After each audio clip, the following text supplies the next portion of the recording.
for action in my lace-up shoes. I'm no martyr, I'm just working harder.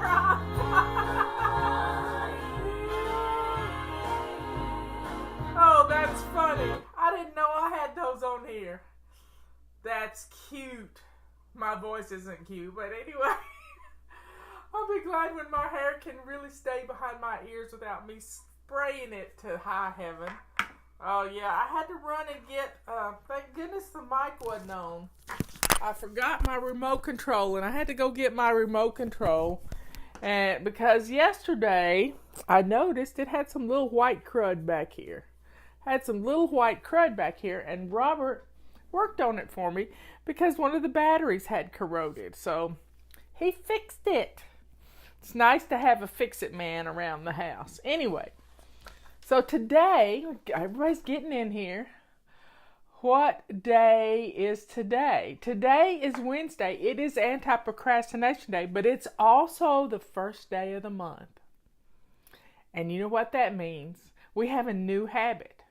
And our new habit for this month is making our bed. Now, I know many of you do not want to make your beds because you hadn't made your beds in a long, long time. And you think, why bother? I'm just going to get back in it. Well, let me tell you.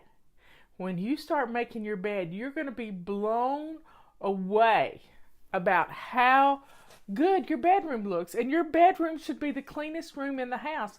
Last week, we were doing Zone 4, which is our bedrooms. Yesterday, we changed the sheets. So, let's get our bedrooms looking nice. Making that bed is the shiny sink of every room has its own shiny sink. And your made bed is the shiny sink in your bedroom. Your coffee table is the shiny sink in your living room. Your shiny sink in your kitchen is your shiny sink. So every room has its own little shiny sink. And when you take care of those things, everything is going to look wonderful. So we're not so much getting back to basics as we're doing Fly Lady immersion class. Right now, we're home. We have no excuse, y'all. So the first thing I want you to do is get dressed to lace up shoes. Got it? Get dressed to lace up shoes. That starts your day on the right foot. Robert's sending me pictures. I went outside to take a picture of my triple trillium and the dog sat on it. I was so not happy. Oh my. She wouldn't pay attention to me. She knew I was taking a picture and she was trained by a cat. And so she sat down on my trillium. My triple trillium. And I was just so unhappy. But anyway, it'll perk back up in a little bit. My cardinal has been I've tried to get video of the cardinal this morning. It's a boy cardinal. It's a bright red cardinal. But let's talk about, right now we need to circle the wagons and we're home and let's take advantage of being home because we don't usually get this kind of opportunity. You're listening to me. Look how many people are in here. We're hitting 400 right now, which is right at 4,000, I think. Now, if you have not shined your sink yet, after you get dressed to lace up shoes, I want you to go shine your sink. Yep. I am in this swish and swipe mode for my whole house right now. And guess what my swish and swipe tool is? It's a purple rag. I use a purple rag in my hot soapy water in my dishwater. And I am wiping down everything. I'm wiping down everything from my kitchen counters to my stove, my microwave, my stove knobs. All of everything's getting a swish and swipe. Big time. And then I'm cleaning off hot spots and I'm swishing and swiping the hot spots with a rag. Because dust settles and all kinds of... I use my feather duster all the time, but sometimes you just need to get right into it. But keeping things wiped down, Justin did a video on how to sanitize your kitchen with purple rags, pink rags, silver rags, whatever you got. Sorry, y'all. Uh, I have a funny story to tell you. I'm going to get sidetracked here. Yesterday, I got a text message from my dentist office. And they said, we will be closed until April the 30th, April 29th or something like that. And I thought to myself, here I go thinking, what you think about, you bring about. I thought, well, now's not the time to lose a crown. And guess what happened last night at dinner? I lost a crown. And thank God you can't see it because it's right here. Yeah, I lost the whole tooth practically. And the blessings that abound from this, the blessings abound, because I'm looking for the silver lining. The silver lining is this tooth has had a root canal on it. So it's not going to hurt me. It's just irritating that there's a hole there. And you just have to laugh. It's kind of like Scott Adams says, we're in a simulation. So I got the text message that said my dentist office is closed, and I have my dentist cell phone number. So I called him on his cell phone because he's called me needing favors, and I called him needing a favor. And he said, I can meet you at the office. I said, Dempsey, it's no need. No need. We have been asked to, stay home, and I'm going to protect you because if I start hurting, I'll let you know. But it's not going to hurt because it has a root canal in it. Oh, my bird's back. Did y'all hear that? My bird's back. There it is in the window. Yep. It's coming to the window. Let's see if I can focus the... Let me see if I can... Did you see it? There he is.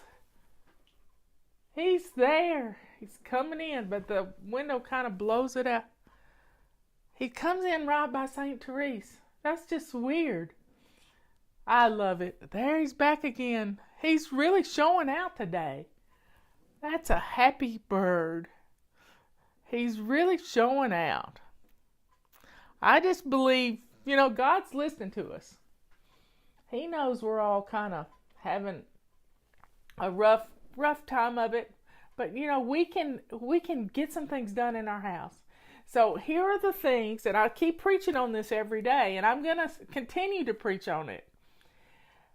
If we keep our laundry caught up, I don't know what's going on there. I can't see. There we go.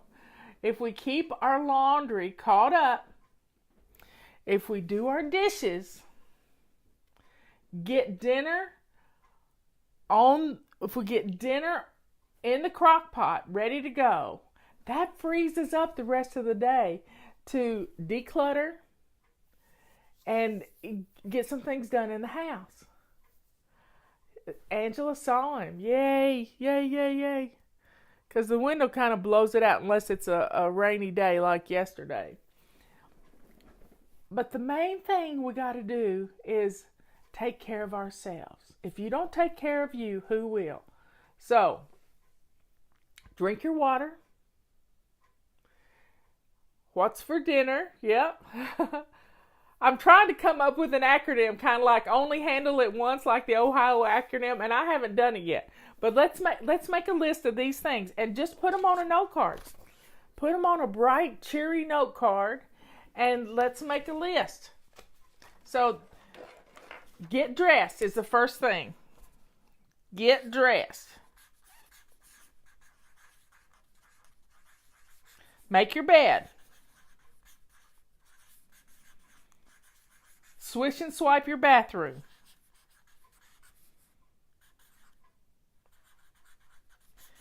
What's the next thing? Laundry. A load of laundry.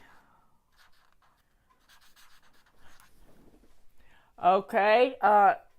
Empty dishwasher.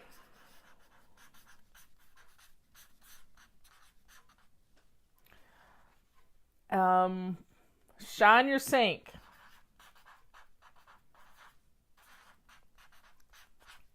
And I keep a sink full of hot soapy water going all day long at this time that we need to keep everything sanitized.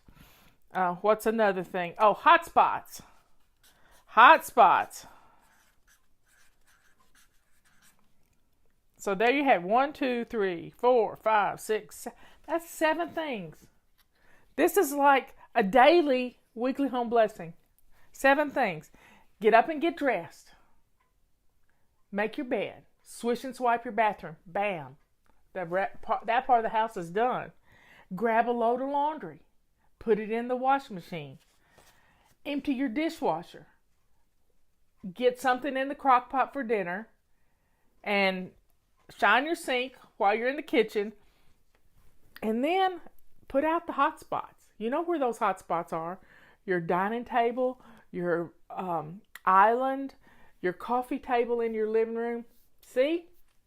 If we'll do these 7 things every day, your house is going to be wonderful. Absolutely wonderful. So let's get these things done. So what's for dinner at your house? What's for dinner at your house? Knowing what's for dinner is going to make your day wonderful, because you're going to feel at ease.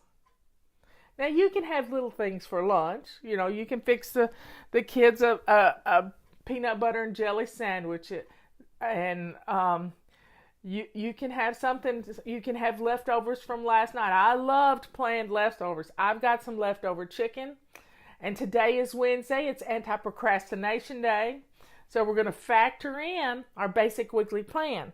So Monday we do weekly home blessing, but we didn't do it Monday because I was out and about. So we did it on Tuesday. So you don't have to be a perfectionist about weekly home blessing. You do it when you can. I like to do it twice a week sometimes to recover from the weekend and to get ready for the weekend. But you know, when you're staying home, the more you're home, the messier your house is going to get, unless you do a simple weekly home blessing and get things put away. So if you get something out, put it away. If you get it out, put it away.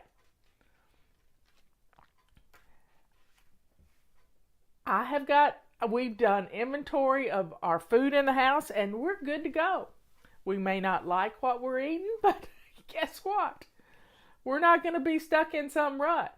So if you come up with 7 meals, and Leanne can help you. 7 meals. And she's got her dinner answers for $7 for a month. $7 a month. Guess what? Since you're not going to Starbucks, you got $7. I guarantee you got $7. And this can help you plan those 7 meals. And if you have 7 meals, you're going to feel at ease. Yeah, you're going to feel good about what you're cooking. And that's just what you have to do every week, these same 7 meals. I saw a recipe for the tater tot casserole the other night on Facebook, and I almost gagged, y'all. It had mustard in it, and I just couldn't even imagine. But anyway, I digress. But we have potatoes. We have onions. Leanne said, Marla, I'm getting low of onions. And I said, I got 2.5 bags of onions, Leanne. You can come and get some onions. And she'll keep her distance, and we're going to share. We miss each other. We always had dinner together every Wednesday night. We miss each other. So we spent an hour on the phone yesterday while we cooked dinner. And she made lasagna and I made carbonara. And we don't eat pasta. So, here's the deal. If you want to make a tater tot casserole, grate up your own potatoes. Don't use tater tots. Use your own potatoes. Yeah. So Leanne's needing onions. I got onions, and We're going to keep our social distancing. We'll be fine. We won't be hugging each other. And it'll be fine. It'll be just fine. Yep, she misses me too. So if we can get dinner going and dress to lace up shoes, not jammy mode. Nope. It's not pajama casual anymore. It's get dressed to lace up shoes. We have stuff to do. We have stuff to do. So, grated cauliflower. Wow, that's interesting. Making a tater tot casserole with grated cauliflower. That's interesting. You could put any vegetable in it. We have a favorite restaurant here, the Fish Camp, and they do a cabbage casserole. Who ate the pasta? I ate pasta last night. Yep. Leanne ate pasta last night because she made you a lasagna yesterday, and I laughed till I hurt watching her do this lasagna because she's lathering on the ricotta cheese, and she's just having so much fun putting together this. And she made a small lasagna. I don't know how to make small lasagnas. I make big lasagnas, and one time I made 8 lasagnas and put them in the freezer to take to friends when they needed something.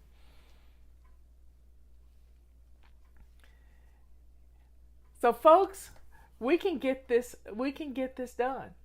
Get dinner on the table, get our laundry going, get the machines going. Leanne calls them indentured servants. Get the machines going. A lot of you have bread machines. Get them going. Get them going. Empty your dishwasher. If you've got dishes, if your kitchen is a mess, start running your dishwasher. Start running your dishwasher. And you're going to be blown away about how good your kitchen's going to look and smell and get things going. Now, I have made lasagnas with Italian sausage instead of hamburger sauce. Hamburger spaghetti sauce. But the main thing you got to do is get going. Here it is noon, almost noon on the East Coast, and it's time to start thinking about dinner. So get your dishes done, get your laundry going, and keep this going every day. If you do your dishes and your laundry and clear out your hot spots, your house is going to be fine. It's going to look great. And then you have time to play and help educate your children because they're having to do homework. They're not playing. They're not on vacation, and you're not on vacation.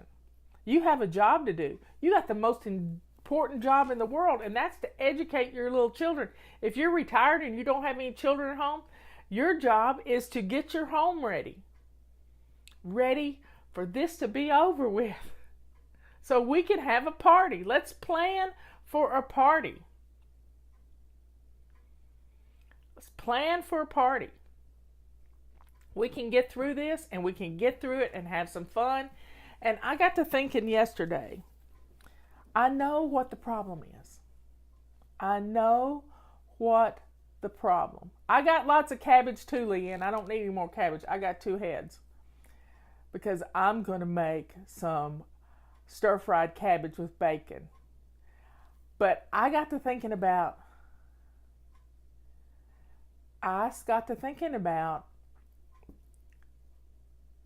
what the problem is.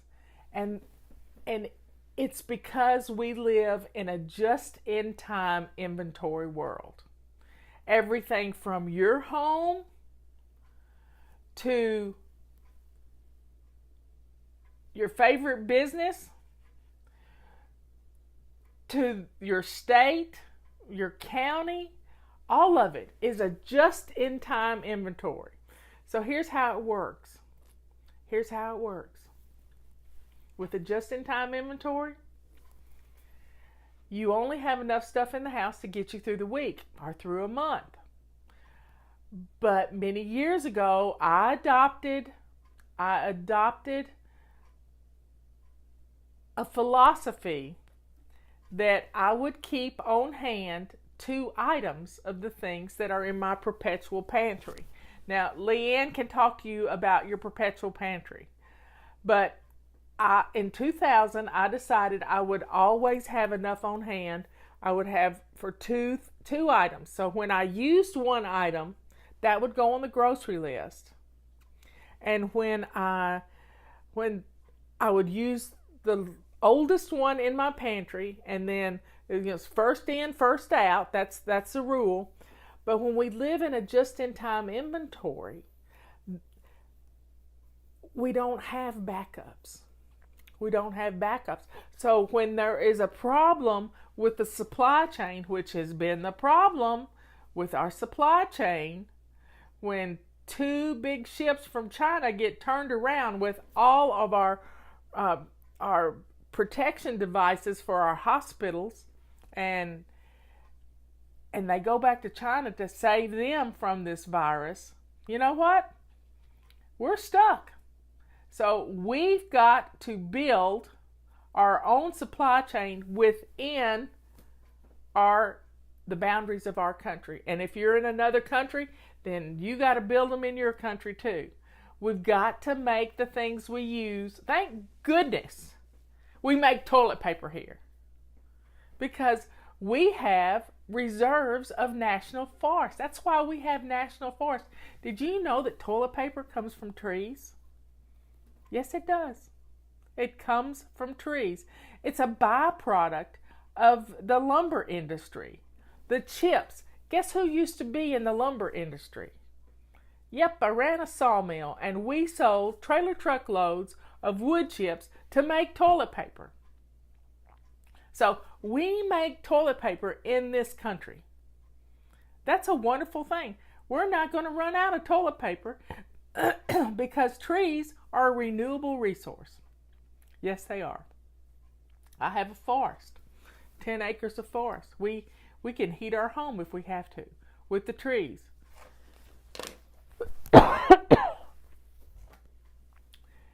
Anyway, folks. Yep, I always keep 2 cases of toilet paper on the shelves in the basement. Now, a lot of people are wondering, how can I store stuff like that? If you live in a big city and you have a small apartment, you don't have a lot of room to store things. Sorry, I got strangled a while ago. Let me get a drink of water.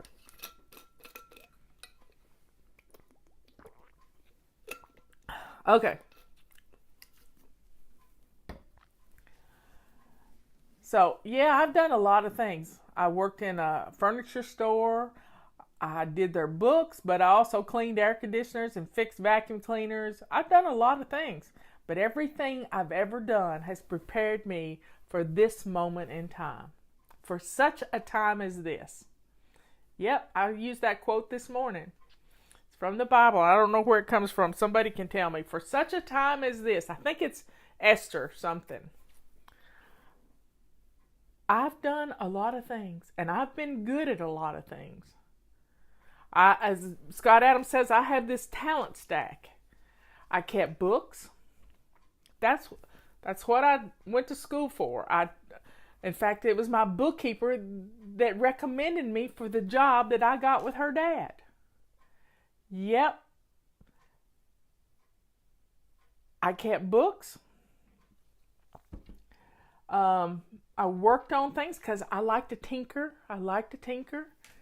What else did I do? When I moved to North Carolina, I used to teach fly fishing. That's how I got my nickname. I used to teach fly fishing. But before that, I ran a sawmill. When my boss died, we closed down his company, and I went to work the next day for this sawmill. Yep. I went to work for this sawmill, and there was 40 men working there. I kept the books. I was also the manager. I did a lot of things. And we made pallets for businesses to ship products on. And then when I moved to North Carolina, I worked at Kmart. It wasn't the greatest job, but I needed a job, and I knew I was a geek back then too. So I liked electronics, and I worked in the electronics part of the Kmart store, and had to deal with a bad person who was my manager, and he was hateful, and he took great opportunity to belittle me because I wasn't a little person. He liked the little skinny girls, but he didn't like the big girls. So,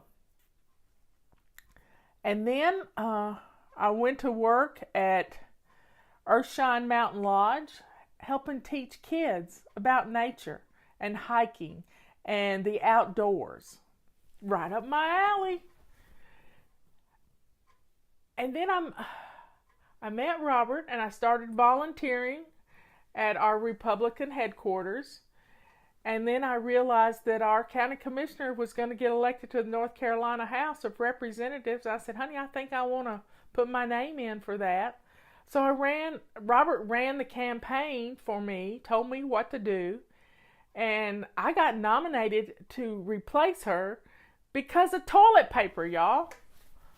Because of toilet paper. Our congressman's wife was one of our precinct chairs, and she said, well, what do you think about the lumber industry? They had a lot of trees, and they harvest a lot of trees. And I said, well, I think every tree hugger should go without toilet paper for a month. And she just died laughing.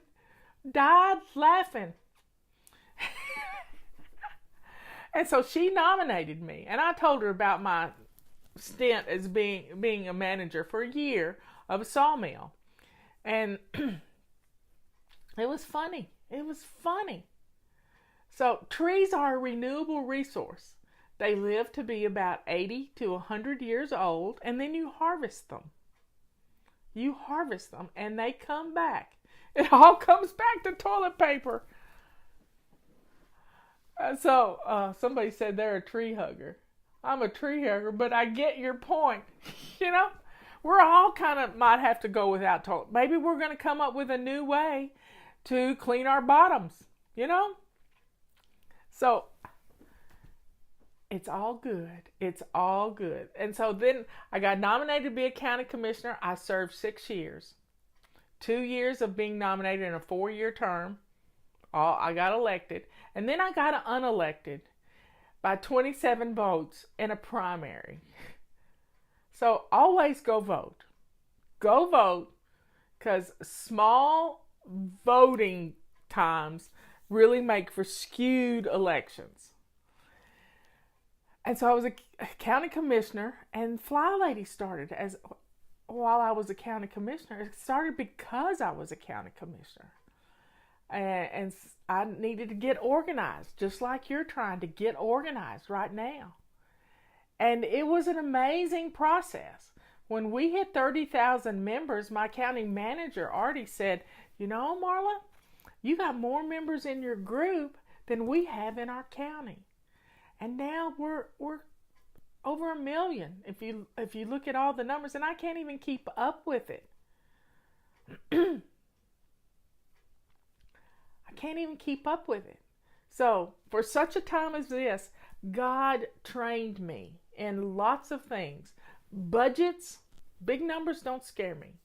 Big numbers do not scare me, because I dealt with a huge budget in this county. We can get through this. I like numbers. I was part of the emergency management team. I know our county is in good hands right now.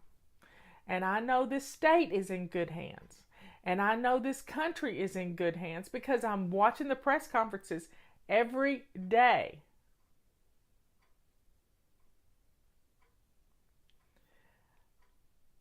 We can do this, folks. We can get through this, and we're all honing our skills. Now, if we can get rid of the clutter in our house, we're going to have storage spaces. Yeah. Let's get rid of those coats that we don't wear anymore and make some space in our closet, our coat closets, Leanne and I were talking about this yesterday. I used to can. I've grown a garden. What is a commissioner? Each county has people who govern. They're the executive board for the county. And so there were 5 commissioners in my county. There's still 5 commissioners. And we still have one lady on the board of commissioners. But I served 6 years, and I did my time for my community. I did it because my house was in order. Yeah, my house was in order. And it was because I was going to be a commissioner that I got my house in order, because I didn't want anybody to find out my dirty little secret that I couldn't keep house. But now I can keep house because I do these things. I get dressed to lace up shoes every day. I make my bed. I swish and swipe my bathroom. I do a load of laundry every day. I empty the dishwasher every day. I shine my sink and fill it with hot soapy water and wipe down things right now. And I clear off hot spots. This is what makes my house work. It's 7 things, y'all. 7 things. You can do one every hour. And your house is going to look good. Your home. You have no excuse right now. So turn off the TV. Turn off the Netflix. Turn off your phone if you have to. But let's get these things done and then use the TV and Netflix as a reward for getting these things done. If you've got children at home, you got to get them going with their lessons. Yep. You got to get them going with their lessons, because you can't let them lose a year of their life to this virus. You can't do it. So folks, it's allergy season. Pollen is everywhere. And if you don't dust, you're going to get a sinus infection. So let's get our homes dusted. So grab a purple rag or a feather duster, and let's get some things dusted today. I'm going to clean out my refrigerator. It's Wednesday. It's clean out your refrigerator day. I'm going to clean out and organize my refrigerator, and then I'll see what I've got to cook. Yes, we ship all over the world. We do this thing. We ship all over the world. We have a permit to ship all over the world. Our feather dusters, yep. It's a wildlife permit. So here's the list. Get dressed to lace up shoes. Make your bed. Swish and swipe. Do a load of laundry. Empty your dishwasher. Shine your sink and wipe down your surfaces and clear off your hot spots. You do these things every day, you're flying. And your house is going to look good. It's going to smell good, because you're going to put something with your kitchen clean. You don't mind cooking. So let's get dinner on. Let's do it now. When it comes to feather dusters, you remember the song, you don't pull on Superman's cape. You don't spit into the wind. You don't pull the mask off the old Lone Ranger. That was from the 70s, I'm telling you. I can't remember the name of the song. But when you take your duster outside, if you have allergies, you need to wrap up with a scarf and put it all over your head and eyes. And then go outside and don't face the wind, so the dust is going to blow back. Turn your back to the wind and stretch your arm out as far as you can get it and shake the dust and turn your head away. Got it? This is going to keep the pollen from getting in you. You don't mess around with Jim. Oh, bad, Leroy Brown. Yep, y'all remember the song. So pull it up, listen to it, and feather dust to that song. Let's get the dust out of our houses. Let's do it. You're home, and let's get the houses in order, because we can have some fun. We can take care of ourselves. We can drink our vitamin C water. I'm going to put on Leroy Brown as soon as I get off here because I just want to hear the song. So let's do these 7 things and put dinner on the table. Yes, we're showing our age, but I don't care. I don't care. I'm happy to be 64 years old. I'm really happy. So let's feather dust our homes. Let's wipe down our flat surfaces and let's get it done. Let's get it done. And be thankful for this day. And when you're washing your hands, and if you haven't watched Leanne's video she posted yesterday, go to savingdinner.com. I think I posted it too, of how you wash your hands. How you wash your hands. Let's get a system for washing your hands so you don't miss a single spot. Wash your wrist, tops of your hands, fingers. This person put black dye on their rubber gloves and washed their hands, and you could see right where they didn't get it clean. So folks, let's be safe. Let's take advantage of this time. Let's clear out some cubby holes so we can have an inventory in our house of the things we need. And you may need to put together a control journal so you can remember where you stash stuff. Ask me why I know. Yep.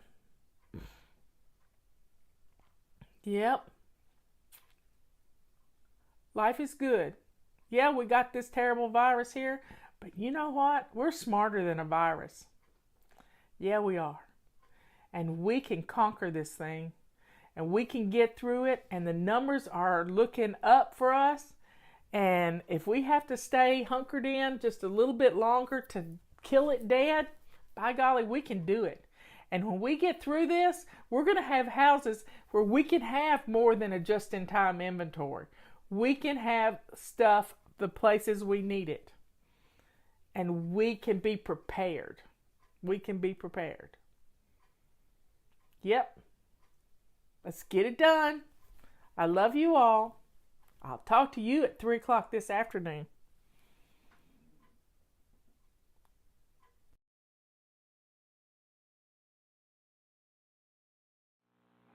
Well, hello, everybody. I'm going to set the stage for you. Here's the scenario. Your mother-in-law has just called, and she is coming in an hour. What do you do now? And I have an answer for you. It's called Crisis Cleaning 101, and I'm going to talk you through it. We're going to set some timers. We're going to take care of ourselves in the process. We're not going to panic. Now, let me reiterate that. We're not going to panic, because when you start looking at the big picture instead of one thing at a time, you spin around like a chicken with its head cut off, and you can't function. So here's what we're going to start with.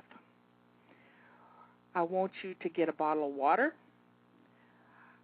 I want you to grab a cheese stick or something to eat out of the refrigerator, some protein. Let's get some food in us real fast because we only have an hour, and we're going to get started. Now, you don't want to look like a hag when your mother-in-law gets there, so look at how you're dressed right this minute. Do you have on lace-up shoes? We got to start with lace-up shoes. Do your jeans look pretty good? And let's throw on a different T-shirt. But you can throw on the different T-shirt right before she walks in the door because you're going to be working pretty hard right now. So I'm setting a timer for 3 minutes. And we're going to head to our kitchen. Now, in the kitchen, when the counter surfaces are piled up, your kitchen looks messy. So the first thing we're going to do is we're going to turn on some hot soapy water in the kitchen sink. Now, if you've got dishes in the sink, put them in the other sink and fill up one side of the sink with hot soapy water. You go in there. Okay. Now, while you're doing that, I'm going to talk to you a little bit. Now, we're still not going to panic. We're going to take this slow and easy. We're going to focus on the dishes and the counters right now. So as the water's running in your sink, I want you to open up the dishwasher, and is it got clean dishes or dirty dishes in it? Now, if it's got clean dishes in it, we need to put those away. It's going to take less than 2 minutes to do that. So let's start putting away those clean dishes out of the dishwasher so you have a place to put your dirty dishes as you clean off your countertops. Now, we're not going to panic. We're going to think about what we're going to do next while we're doing this, but we're going to stay focused on what we're doing right now. Don't let the water run over in the sink because you're hyper-focusing on emptying the dishwasher. So turn the hot water off in the sink, and let's start putting those crusty pans from on top of the stove into the water because we're going to spend 15 minutes in the kitchen, 3 minutes at a time. Right now we're focusing on the kitchen sink and emptying the dishwasher. That's all we're really doing. We're going to get some stuff soaking so you can get them in the dishwasher and hide them because this is what this is all about.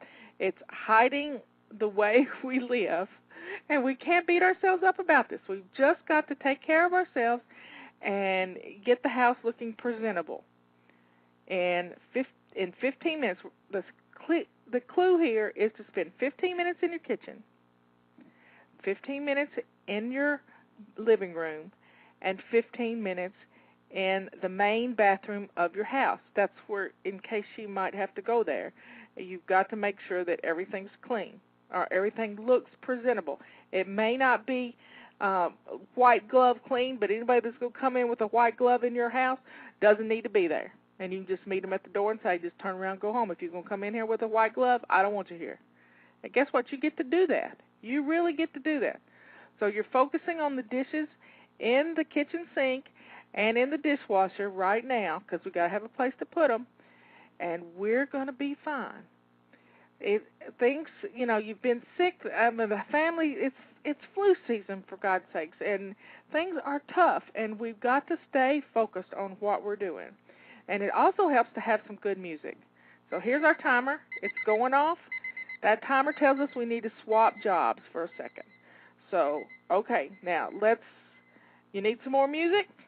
Put some more music on. We were going to run some music with this, but everybody likes different music. We may edit some music in a little bit, but we'll see how that works. For this next 3 minutes, we're going to focus on the stove. The stove, you cannot hide anything in your stove. No pots and pans with dirty dishes in them, no plasticware. Nothing gets hidden in the stove because you know what happens? Stoves get turned on because we forget that we've hidden stuff in there. So that is not going to happen here. We're going to take the pots and pans that are on the stove and we're going to put them in the hot soapy water. Got it? Okay, we're going to start moving everything around to the kitchen sink. Moving things around the counters to the kitchen sink. I want you to grab your Windex bottle and a hot soapy rag. And we're going to stop wiping down the counters. This isn't going to take that long. We got 2 minutes left on this 3 minutes. And we're going to start moving things around. And as you do this, you're moving things from the outside toward the center where the sink is. Got it? Let's stay focused on what we're doing. Now, is there any food that's left out? That's got to go back in the refrigerator or in the pantry. And let's make quick work of that. We've got a minute and a half to go.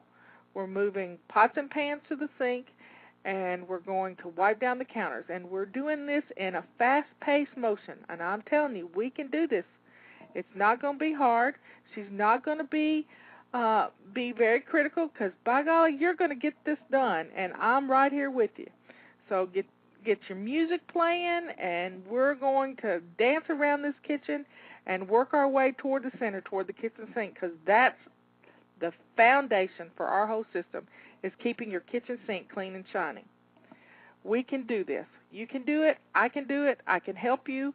And once you crisis clean, you're probably never going to have to crisis clean again unless you've been sick and things have gotten to you after you've been the whole family's had the flu. It's tough. Or if you've been gone for a few days and things kind of fell apart while you were home. There's lots of excuses. But what we're doing now is we're going to take care of business. And we're going to take care of getting this clutter and chaos out of the way. Because when the surfaces are clear, the room is going to feel clean. You got it? We can do it. Don't beat yourself up. This is going to be fun. She probably just wants to come over and see the grandchildren, and you can't blame her for that. So here we go. We've done 3 minutes, and now we're going to focus on something else. Here goes the timer. Doesn't that feel good? You've done 3 more minutes. I think there's a big go me for you on here. Okay. Next mission while we're in the kitchen. We're going to look at the dining table. What's on the dining table? Let's pull the dirty dishes off the dining table, work them toward the sink. We got 3 minutes. We're going to clean everything off the dining table and put it in the kitchen sink and start loading the dishwasher with the dirty dishes. 15 minutes in the kitchen is a world of time, and you can accomplish this. 15 minutes. We've already done 2 3-minute sessions. We're on our 3rd. So this is amazing what you're getting done, and it's starting to come together. Can you tell? All of a sudden, your kitchen is feeling clean, even though it's a disaster, and that's okay. It's getting better. It's progress, not perfection. We can get this done. Now, as you get the things off the kitchen table, look at what's on. Have you got a pretty bowl that you can just plop in the middle of the table? Maybe it's a pretty casserole dish, or it's a fruit bowl that you can set in the middle of the table, or candlesticks. Just put some centerpiece in the table, because when the table has a centerpiece, you're less likely to junk it up and to leave dishes on it. So we're going to get those. We're going to go back to the kitchen sink. We've moved everything off the kitchen table, and we're going to start washing through those dishes and putting them in the dishwasher. You know, if the crusty ones by now, we've had 6 minutes for them to soak, they ought to come pretty clean, pretty quick, and we're in fast-paced mode here. We got our music going. We're enjoying the process. We're not beating ourselves up. We're doing what we can to get this done before she gets here, because if the kitchen is clean, the whole house is going to feel a lot cleaner. You got it? Now, what's the trash look like? Is the trash overflowing? We can bag that up and get that ready to go out to the garage. Let's breathe. I'm getting out of breath here myself, just talking you through this. We can do it. Boy, can we do this. It's going to be okay. That's not the timer. That's my phone going off. You can't answer the phone while this is going on. You got that? We cannot answer the phone. We can't look at our emails. We have to stay focused. You got it? We're staying focused on the kitchen for right now. We're not leaving the kitchen for anything. You got your lace-up shoes on, and we'll deal with the floor in a minute. Don't look down at your shoes. We'll deal with the floor in a minute. Don't beat yourself up. We can do this. 1 3-minute session at a time. We got 8 more seconds, and we can go on to another job. Okay, here we go. Here's the timer going off. Oh, y'all are so good. What we're going to do now is we're going to gather up the trash. All the trash is going to go in the trash bag, and all the trash is going to get thrown away and bundled up. So let's make quick work of it. And see, what happens in the kitchen is when you're working on something, doing something, you don't throw the trash away while you're dealing with it.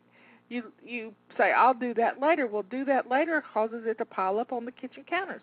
So as we get something out, we use it, and then we put it back where it belongs. We pick up after ourselves. It's quite simple. But we're always in this big, mad rush, and I don't want you to ever have to crisis clean again, because crisis cleaning is hard on us. Crisis cleaning is tough because we're rushing around, and we don't get to rest like I want you to. I want you to work for 15 minutes and then rest for 15 minutes. But when you're crisis cleaning, you're doing 3 15-minute sessions all in a row. And it's tough. So we're gonna put on some fast music, and we're gonna enjoy the process, because music makes it go by. I'm telling you, when you got the right music, the music that you like, sometimes it's even a different type of music than you're used to. Something that's got a fast beat and gets your feet a-moving and your hands a-moving, because we know to do better, but we don't know to do it. We got to get up and do it. And doing it is what gets it out of our minds so we don't have to be put in this situation ever again when you get that phone call that the mother-in-law is coming. Now, you mother-in-laws out there that are listening to this, please don't drop in on your daughter-in-laws with only 1 hour notice. That's not fair. Unless you know that they've always got their house 15 minutes worth of messy. And that's our goal here, is just to stay within 15 minutes of getting it clean, because anybody can do that. Right now you're under a little stress, but we're going to be calm about it, and we're going to be okay. We're not going to beat ourselves up, and we're going to be just fine. So let's stand back a second and look at how the kitchen's coming together. You've already spent almost 11 minutes in your kitchen. Isn't this amazing at what you can get done in 11 minutes? We've got 4 more minutes as soon as 5 more minutes after 3 more minutes after the timer goes off in 30 seconds. We've got the kitchen table cleared off. We've got the stove cleared off. The countertops are working toward the kitchen sink, and we've got the trash bundled up. So here's what we're going to do next. Are you ready for it? The timer's going to go off in about 15 seconds. We keep on putting dishes in the dishwasher, and you're going to be good. Just get the dishes in the dishwasher. You don't even have to run the dishwasher. It's going to become our dirty dish disposal unit. Okay, here's the timer. You've worked for a solid 9 minutes so far. I mean to tell you, y'all are on the ball. Now, here's what we're going to do next. We're going to finish putting all the dishes in the dishwasher. So let's focus on the kitchen sink, and let's get all the dishes in the dishwasher. And look around your kitchen. Are there any dishes anywhere else? Any glasses? Leave the hot soapy water in the sink, because you're going to find some glasses and things around the house. And before you know it, it's all going to get done. Let's don't start the dishwasher. We keep putting those dishes in the dishwasher. We've got to deal with the floor too. So the floor, it probably looks pretty grody, and if you've got a rug in front of your sink, it's probably got some dog hair on it and some different things. You may just end up throwing that out the back door for the time being until you can get back to that. But right now, we're going to get these dishes in the dishwasher and do what we've got to do to get the rest of the countertops empty and you feeling better about your kitchen. Because when your kitchen feels comfortable, the whole house is nice. And you'll be able to sit down at your dining table with your mother-in-law and have a cup of tea. Won't that be nice? So do you have a teapot? Is it clean? Run it through some soapy water real quick and put some water in it and put it on to simmer, so that by the time she gets there, the tea water will be ready and you can have a pot of tea with her. Won't that be nice? Michelle's over there kind of laughing at me, just coaching y'all right away.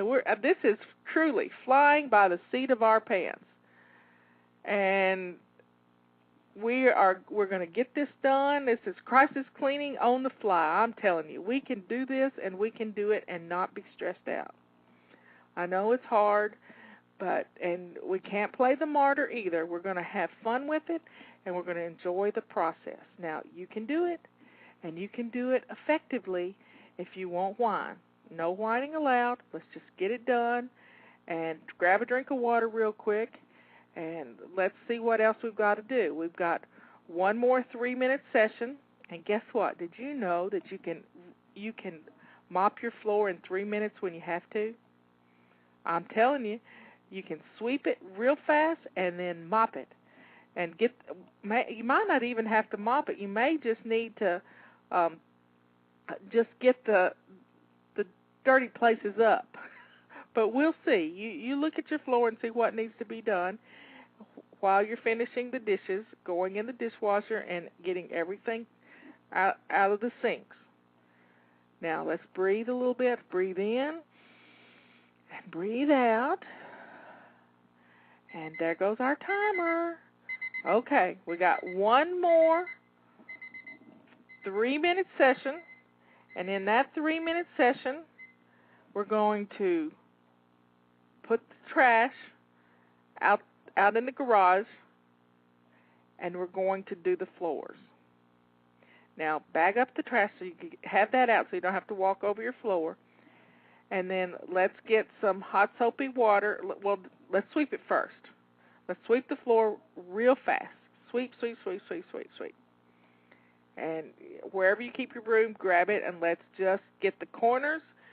Sweep around things. We're going for the middles here. I mean, you get underneath if there's some dog hair and things. We got pets in our house, so we got dog hair floating around everywhere. That's just, and puppy toe prints all over the floors. So let's get the broom out, and let's look at the floor and see if it needs to be mopped real quick. Now, don't become a perfectionist about mopping this floor.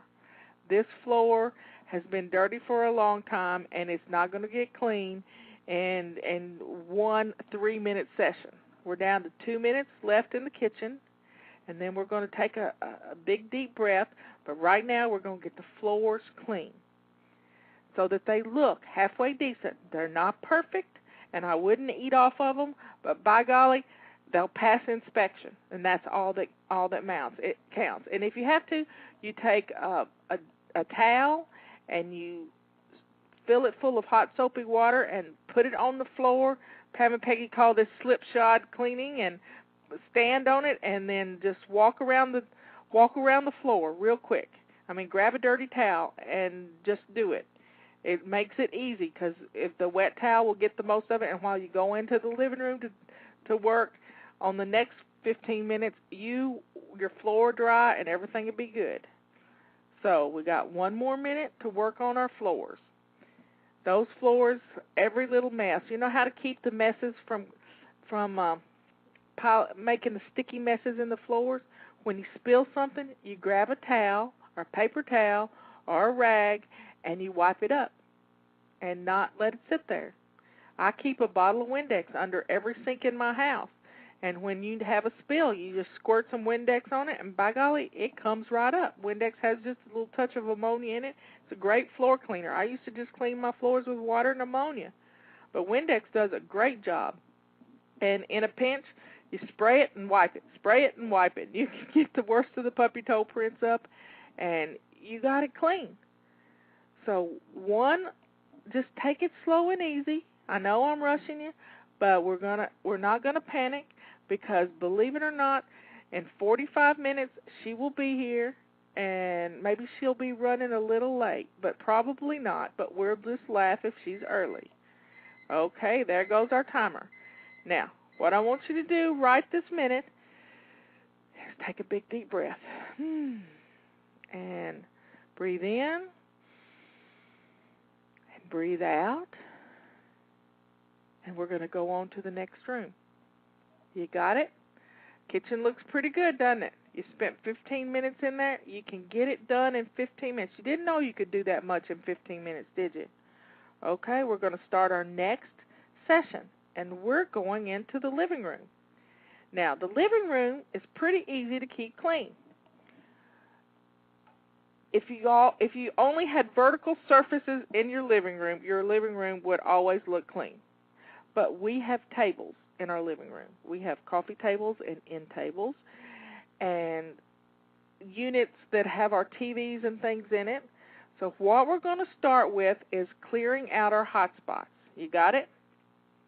You got coffee tables, you got end tables, and they're piled high. Now, there's things on those coffee tables you haven't dealt with. There could be mail, there could be lots of things. So I want you to grab a box that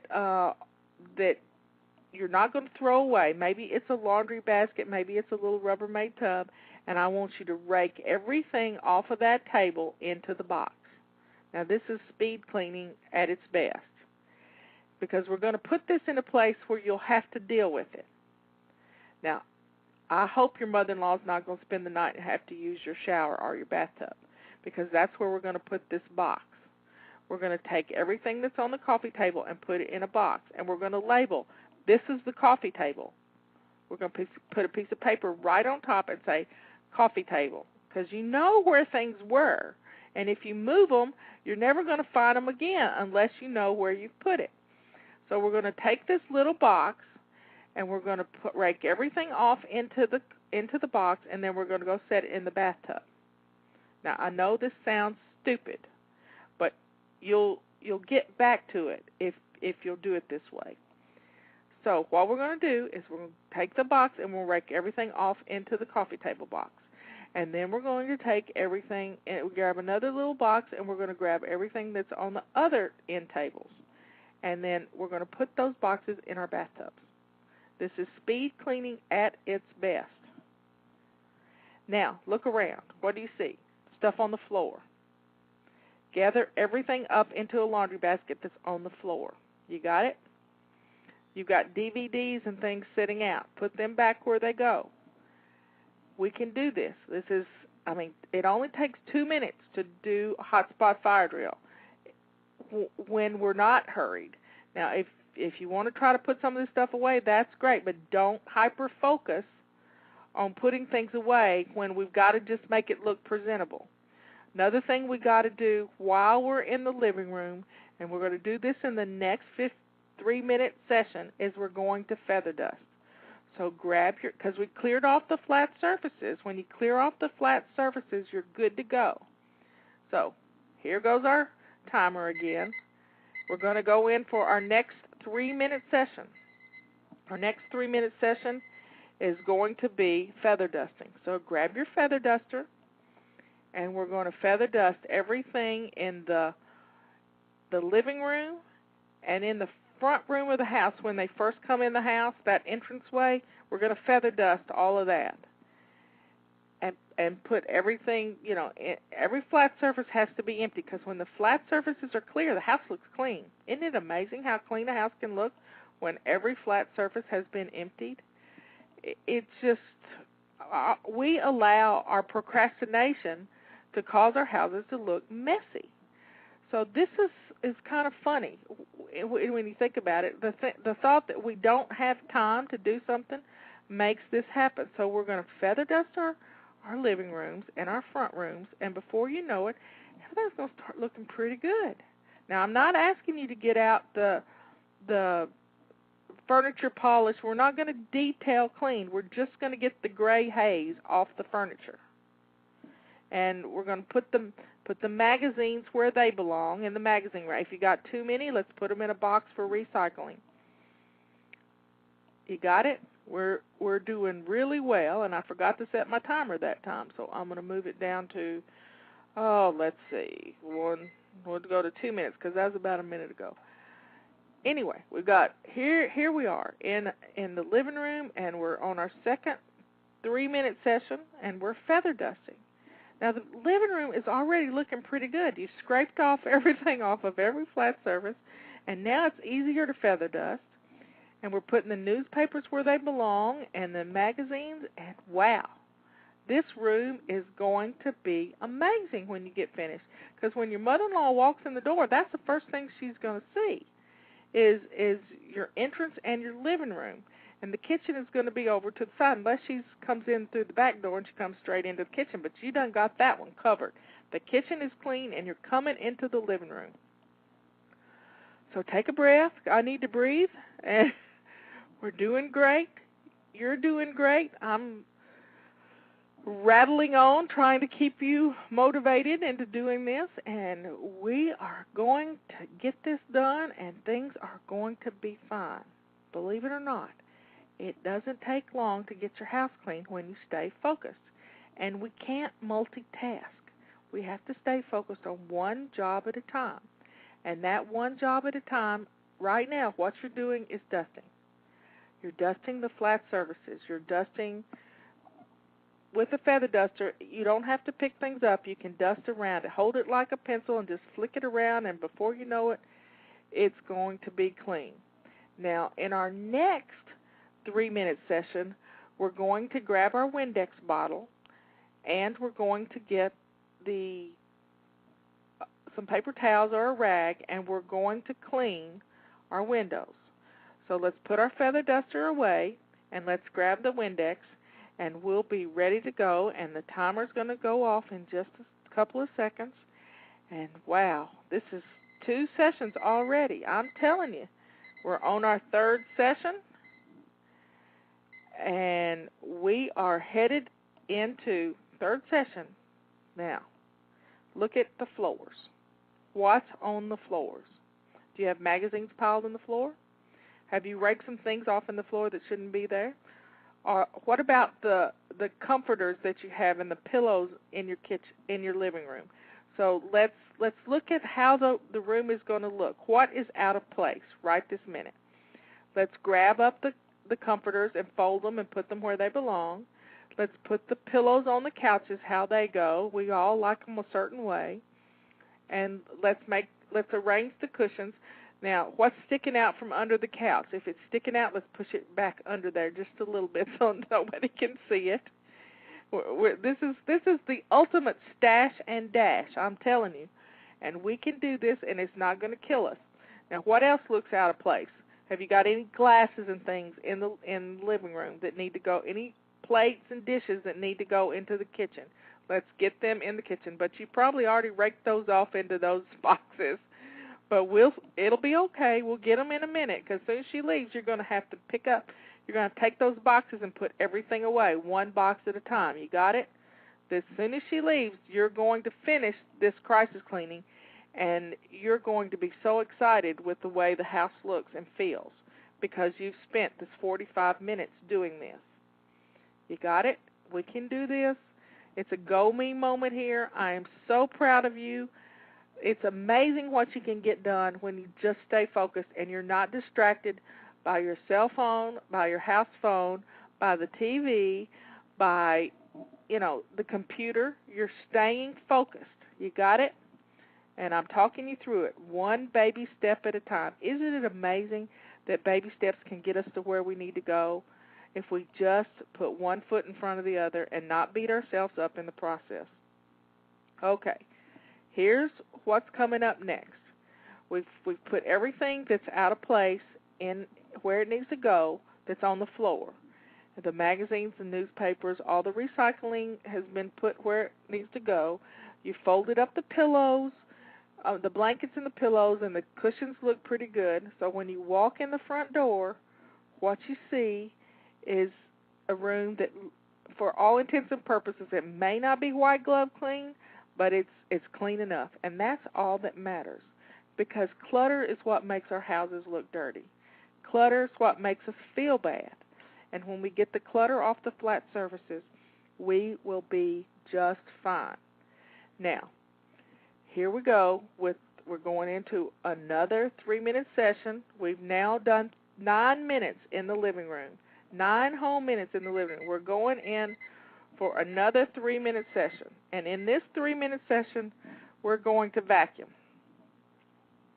Or if you've got hardwood floors, you're going to Swiffer and dust mop and do what you got to do. You may have to get that wet towel and go over the floors to get the puppy toe prints if you've got hardwood floors. But what we're going to do is we're going to take this full 3 minutes and we're going to work on the floor. So grab your vacuum cleaner.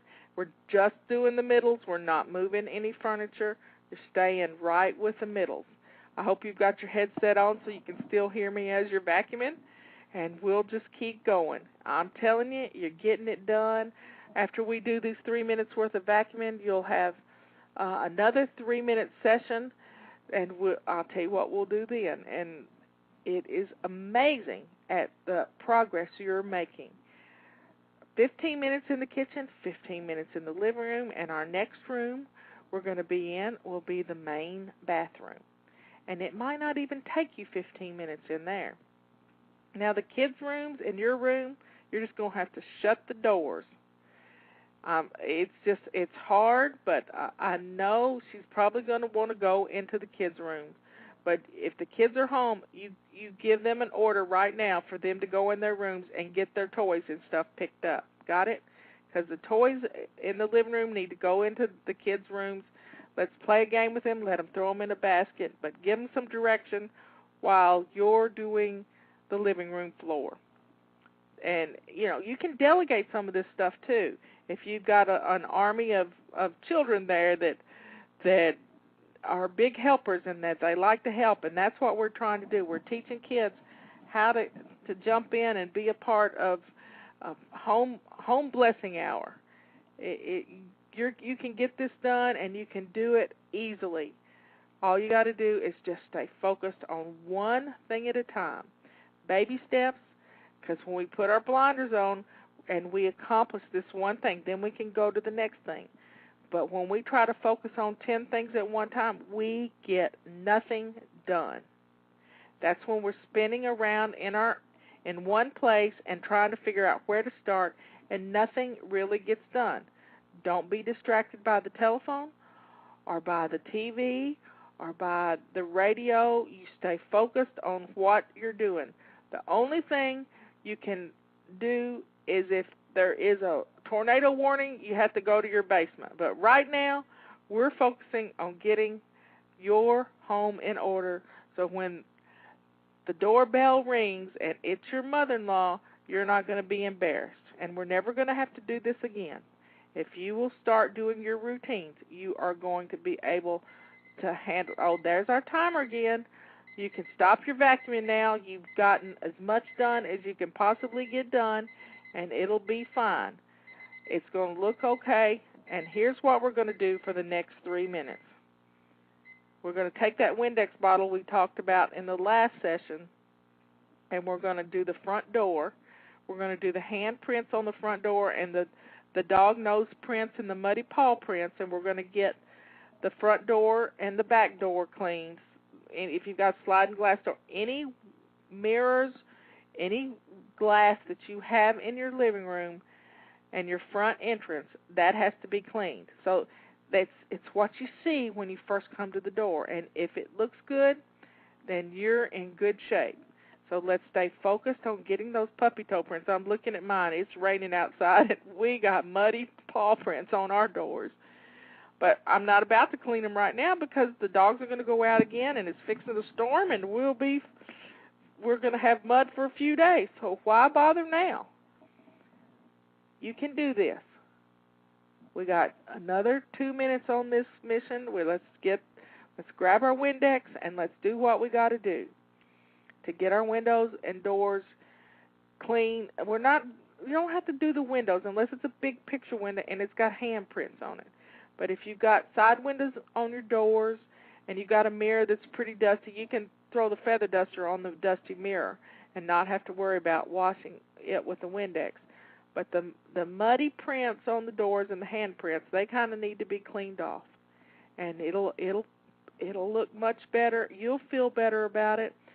You've got the magazines picked up. You've got the cushions put away. You've done so much already in 2 15-minute sessions, and the house is really looking good. I'm telling you, you are doing a great job, and I am so proud of you. I may be hoarse by the time this is over. I've never done anything quite like this, coach somebody through a 45-minute session of doing their, it's not a weekly home blessing hour, it's crisis cleaning 101. Now, when we do our weekly home blessing hour, we set the timer for 10 minutes, and we spend 10 minutes vacuuming the whole house. And yes, you can do it in 10 minutes if you won't get stuck in your perfectionism. I promise you, you can get a whole lot done. But right now, we're just doing 3 minutes. 3 minutes doing the dog nose prints off the front doors and the little hand prints and all the things that collect on the front doors. We're going to do them inside and out really fast. And before you know it, your house is already coming together, and you are so surprised that it can happen this quick. I think this is going to be a great show to share with others. I'm just amazed that I can talk this fast and help you get through it. Here we go. This is the last 5 seconds. Okay. We finished the living room. Now I want you to breathe in and breathe out. Wow. Well, that feels good, doesn't it? You've gotten a lot accomplished. Now we're going to head into the bathroom. Now what do you see when you first walk in the bathroom door? Do you see dirty clothes on the floor? Have you got dirty clothes all over the place? Well, let's grab the laundry basket and let's gather up the dirty clothes and take them to the washing machine. Now, here's a secret that not too many people know, and don't tell anybody. But when we need to stash and dash, we have been known to stuff the washer so full of clothes you can barely close the lid on the washing machine. But don't turn it on and don't start it. We're just going to stuff the dirty clothes in the washing machine. We'll get them out. We can do the same thing in the dryer. It becomes the dirty clothes disposal unit. You can also set the dirty clothes basket in the bathtub is another way to do it. And just throw the clothes in there. Gather up all the dirty clothes and dirty towels and throw them into the basket. And then we're going to put out some fresh towels, because that always smells better. And then we're going to start putting away everything that's on the bathroom sink counter. Because when the sink is full, the bathroom looks messy. Now let's open up the cabinet and cabinet doors and put the things that you have to use in a little basket and stick it up and under there. That way you can get it back out, because it's stuff you use every day. And that's why we leave it out, because we don't want to put it away. And you probably got too many things in your drawers so that you could put the stuff you use every day, put it away. But you haven't done that yet, and we'll work on that later, because each month we use our zones and we go through our house and we detail clean in that room during the month. Sometime during the month, every room in the house we do a little detail cleaning. And Michelle's just over there just laughing at me. She's just leaned back in her chair. She's not even getting in a tizzy. She's relaxed while listening to me. Just this sort of sing-song. We're having fun. I'm telling you, we can get this done and do it. So we've gathered up all the dirty clothes, and we're taking the stuff that's on the bathroom counter and we're putting it away. Now, if you put it away the right way, you can find it later. If you put it away the wrong way, you got to label it and say, this was on the bathroom counter, so that when you get the basket out, and you stick that in the tub too if you had to. We can do this. I'm telling you, it's not that hard. It's going to be easy. Now, what else is messy in the bathroom? She's not going to be taking a bath, but she might have to go potty. So we're going to have to think about what we got to do there, and then we got to do it. Now, here's our timer. We've done our first 3-minute session in the bathroom. I am so proud of you. A lot of times we let our bathrooms go until we can't stand it any longer, and then we spend 4 hours in there cleaning and scrubbing and doing all the things we have to do. What we're going to do now is we're going to we've got the countertops cleared off. Now we're going to take our bottle of Windex, and we're going to spray the countertops and wipe them down. You can spray the mirror too and wipe it down and get the dental floss home runs off the mirror, because if you've been flossing your teeth, you got them there, I promise you. Let's wipe down the faucets. We're not going to do detailed cleaning. We're just hitting the surfaces. Now you've got all these toothpaste spatters in the sink. Let's grab one of those dirty towels and just, spray some Windex in there and wipe it out real good. You might have to scrub a little bit, because if it's been a while since you've done it and you're not doing your swish and swipe every day, then you're going to have to use a little elbow grease here to get those toothpaste spatters out of the sink. We can do this. It's not going to be hard. You're going to get it done, and you're going to have some time to rest before she gets here. Do you understand me? It's going to be okay. We have 18 minutes before she gets here. We're good to go. Do not panic. Do you hear me? We're going to breathe. Breathe in and breathe out. Swish and swipe is part of our daily routines. When we do it every single day, our bathroom is always company ready. Do you understand that? Now, I don't like to use strong cleaners in the bathroom. First off, I can't handle the smells, and they really make your lungs have a fit when you get these strong toxic cleaners. I suggest cleaning the toilet bowl with something as simple as old shampoo that we don't like, and we all have that in our bathroom cabinets.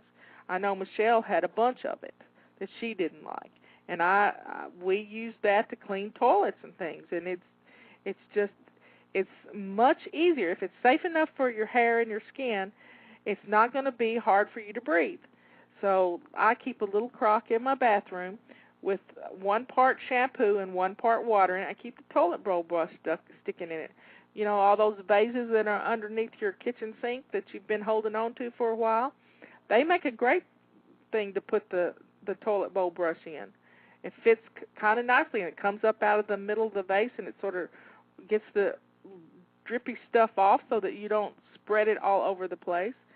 And before you know it, your toilet is staying clean all the time. And when your toilet is clean, it blesses you. Oh, there's our timer. I'm telling you. All right, we've done 2 3-minute sessions in the bathroom. Now, I want you to look around the bathroom. We're going to swish and swipe the toilet. We're going to swish and swipe the toilet now. Now, if you haven't got this crock set up, then what we're going to do is we're just going to squirt some hand stuff in there or some shampoo in there. We're just going to squirt it a little bit in there, take the toilet bowl brush and swish it around, and then flush it once, and then we're going to do it again, and then that's going to make the bathroom smell good. The second time you do it, just leave it sitting there. It's kind of like a deodorizer. And then we're going to look at the bathroom floor. Now, if you have little boys in the house, the area around the toilet is pretty rough. I want you to get your bottle of Windex. And I want you to spray the area around the toilet.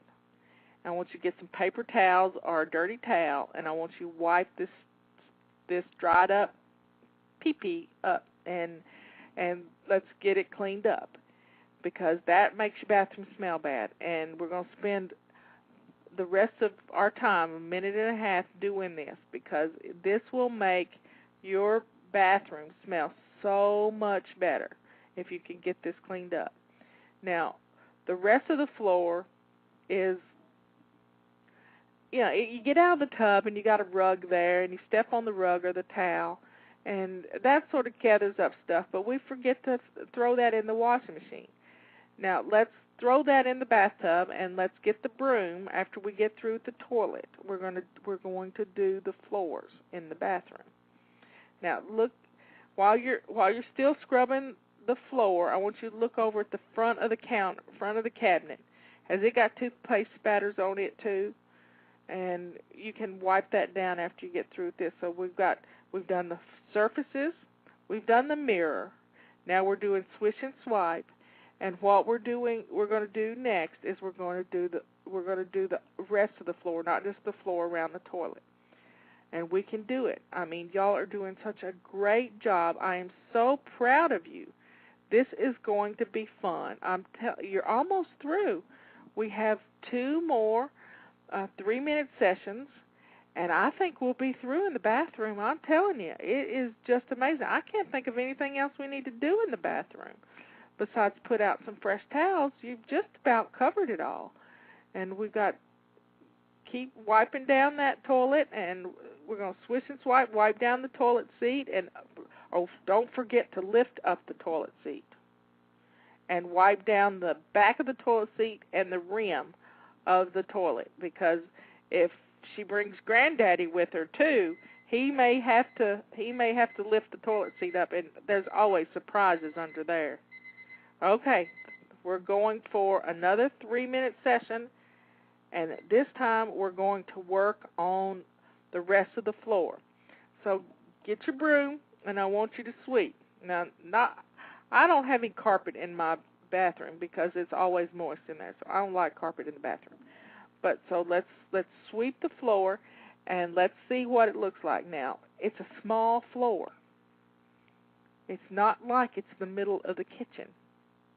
So you can take a wet towel, one of the dirty towels, and you can wet it down, and you can spray some Windex on the floor, and you can wipe this floor up really quick. It doesn't take long to clean a bathroom floor. You've been doing Windex around the bottom of the toilet, and it looks pretty good, doesn't it? That stuff will cut anything. So spray a little Windex on the floor or put some shampoo on that towel and just put it down on the floor and put your feet on top of it and skate around the bathroom floor. And before you know it, it's going to be clean as a whistle. Now, it won't be clean enough to eat off of, but it'll look clean and it'll be clean, and you will have so much fun with this. It's just amazing what you can get done when you stay focused. Here we are. We've got 12 minutes remaining before she gets here, and we're almost through in the bathroom. In fact, I think we're pretty much through. You've got the dirty clothes picked up and thrown in the shower or in the washing machine. You've got the new clean towels put out. They always smell good and fresh. You're good to go. I'm telling you, if you've got a candle you like to burn in the bathroom, open it up if it's a scented candle and just let the scent make the bathroom smell good. You have the mirrors cleaned. Everything's put away. It looks good. And if the flat surfaces are clear, you're good to go. And you won't mind anybody walking in your bathroom for any reason. You'll be able to let them go and not be embarrassed. I am so proud of you. This bathroom is clean. We have 11 minutes remaining before the doorbell is going to ring. And here's what we're going to do next. I'm telling you, you have got this done. I want you to grab your water bottle, because I hope you've been drinking water, even though I haven't been reminding you to drink your water. I want you to grab your water bottle, and I want you to go sit down. Don't scream at me and say, I don't have time. You do have time, and that's what we're going to do right this minute. We're going to go sit down. Do you hear me? We're going to take 2 minutes and just breathe in and breathe out. We're going to enjoy just pulling ourselves together and thinking about, okay, she's going to be here in a little bit. I can't look exhausted. Okay, that was our timer for our last 3 minutes. Here's what I want you to do. We're going to take, with our feet up and our water in hand, we're just going to relax for a little bit. It's not going to hurt you to sit down and rest, because you have been working at super fly speed. I'm telling you, you've been going nonstop for the last 50 minutes. You can do this. You're going to sit down and you're just going to relax a little bit. You can think about what you're going to put on. Your jeans look pretty good, so let's grab, when we get through here, just relaxing. It's okay to think. Breathe in and breathe out. You've got the teapot on the stove with the water simmering so that you can have a cup of tea when she gets here. Breathe in and breathe out. It's going to be okay. I promise it's going to be okay. Now, I want you to go change your shirt, because I know you've gotten messy doing this, because you've been splashing some water in a lot of places and you've been down on your hands and knees. But if you need to change your pants, you can change your pants. But you got your lace-up shoes on. I'm telling you, you have done a great job. And I want you to go pour you a cup of tea, and I want you to sit down and wait for her to get there. And you will be just fine. You have done such a great job at getting your house crisis cleaned. Now, we don't like to do this often, but occasionally it has to be done, because we get sidetracked and we forget to do our routines, but we're not going to beat ourselves up about it. We get to do this one baby step at a time, and before you know it, the house is back in shape. And you feel good about it instead of beating yourself up. You got this much done. I am just amazed at what you've accomplished. This is going to be a great tool for everyone to use, so that when they have a chance and they get that phone call that says their mother-in-law is coming in an hour, they don't have to panic. All they got to do is find this on their iPod or on their computer, and they have it downloaded, ready to go, and you've always got somebody coaching you through it. What a great tool for you to utilize, but we don't have to use it very often when we establish our routines. Go to the website, FlyLady.net, and you can take care of these things. I am so proud of you for getting the crisis cleaning done, one baby step at a time. You can do this. You got 7 minutes to get relaxed. I want you to take the next 7 minutes and just enjoy yourself. It's been good helping you through this. I love y'all. See you later. Bye.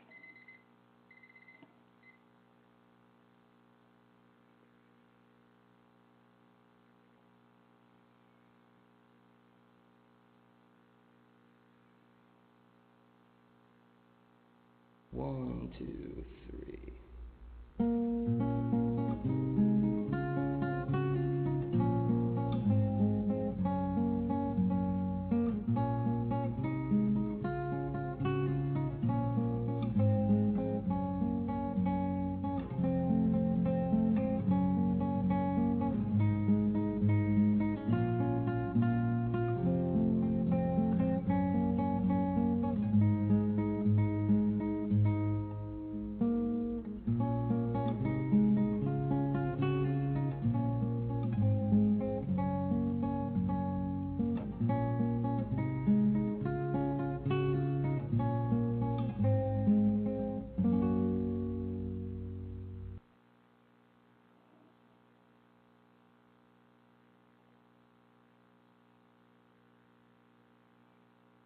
One, two, three.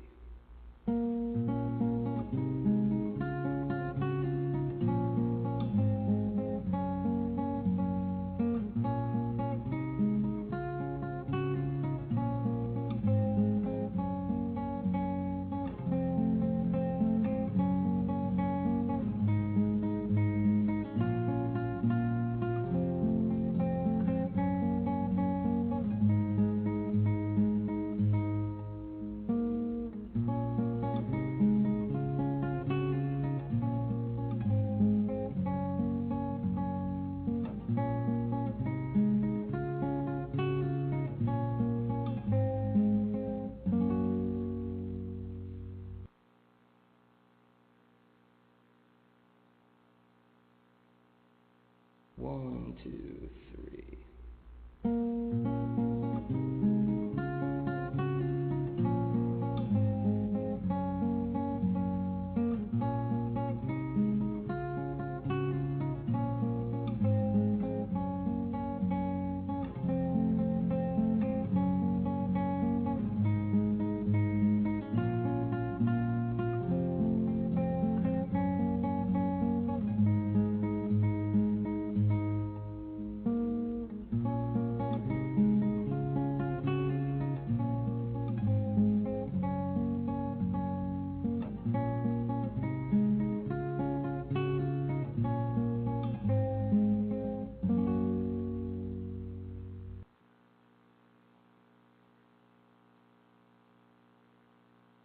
One, two, three.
1, 2, 3.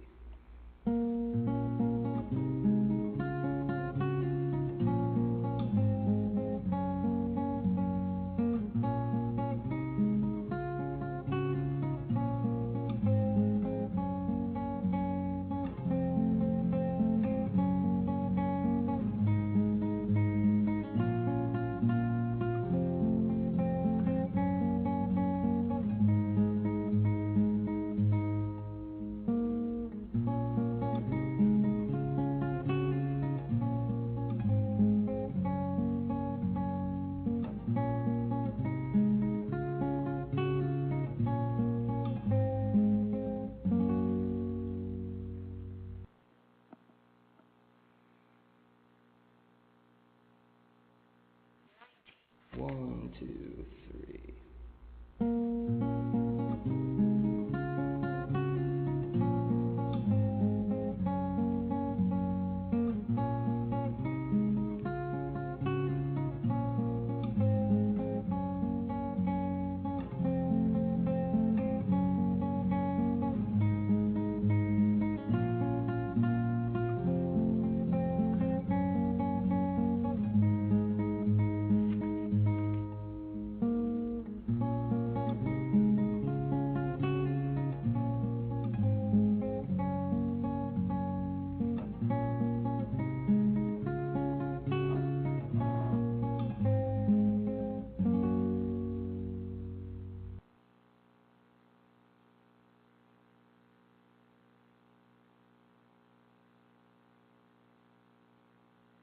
1, 2, 3.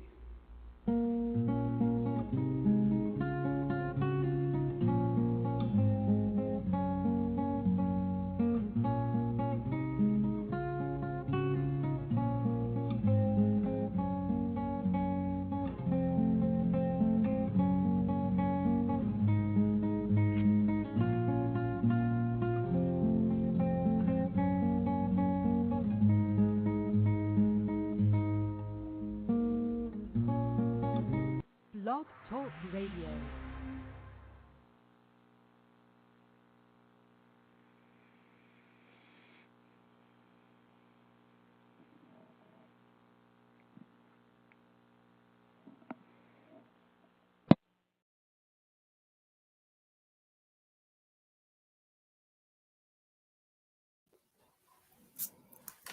Good morning, everybody. Come on in. Come on in. We got lots to do today. We got lots of questions. We got 12 of them. And they are good questions. Stump Fly Lady Day. Yeah, let's try it. We've had a great testimonial this morning about our marathon, and I've sent it out in a message. And don't be watching the marathon right now. Jump into our Fly Lady questions. I've had conversation with a person, with Linda from Italy. She and her team of people transcribe our messages for Italian fly babies, because I don't speak Italian and I don't write Italian, but they do it because they love our messages. They love how we do things, and they are ready to help others. So getting the messages out there and doing their part to help everybody is a wonderful thing. It's just a wonderful thing, because when we have peace in our homes, everything runs smoother. It just really does. So get on in here. Let's see, today we're in zone 1, which is our front porch, our dining room, and the entrance of our home. And I know you've got shoes everywhere. You don't allow your kids to wear the shoes in the house. And you got a big mess at that front door. And it's time to clean that mess up and do what we need to do. Our holiday missions start in 2 weeks. That was what my question from Italy was from today. When do we start our holiday missions? And she's going to be, Linda's going to be transcribing those into Italian. And Robert was telling me that there's a volcano in Italy that's getting ready to show up and show out, and that's not going to be fun for anybody. But let me get the chat up. Let me get the chat up. We had TG in here yesterday. Yeah, dining rooms can be Achilles heels, but we can stop that, and we can stop that right now. We can stop putting things the on the table. Tahlequah. That's Cherokee. Yep. Okay, folks. Let's get started. Announcements. We got a coupon code is Stay Ready. Yep, stay ready. Our we've been talking about being ready all year long. Get your calendars ordered. Yeah, get your calendars ordered. Um, while we've got this coupon code that saves you 40%. We're discussing paper clutter. This is our paper clutter month, and we've been doing some missions about paper clutter. But the main thing is only handle it once. When you get in the habit of doing this, it is going to blow you away. Because when you only handle it once, your life becomes much easier because you stopped procrastinating. You deal with it when you get it in your hot little hand. So we've got all our rags are on sale, our gray rags, our purple rags, our blue rag, our pale blue rags. They're all on sale. I don't have my blue rag in front of me. I don't know where it went to. Anyway, so let's get started with our questions. We have Justin did a video about our new dish towel, and he poured a cup of water on their countertop, and it sucked it right up, y'all. It sucked it right up. So you're gonna love our new kitchen towel for those messy situations when you have a spill. And the main thing is clean the spill up when it happens. So we'll be doing another marathon this Saturday.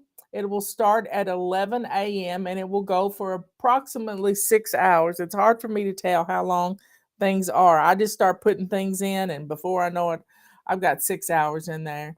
It was about 14 videos. Some of them were real short. And let's do this. Let's if you don't have family close to you where you can make some memories, get outside and do a little bit. Uh, make some memories for yourself outside. Make some memories. I watched the cutest little video of a daddy and his little girl, and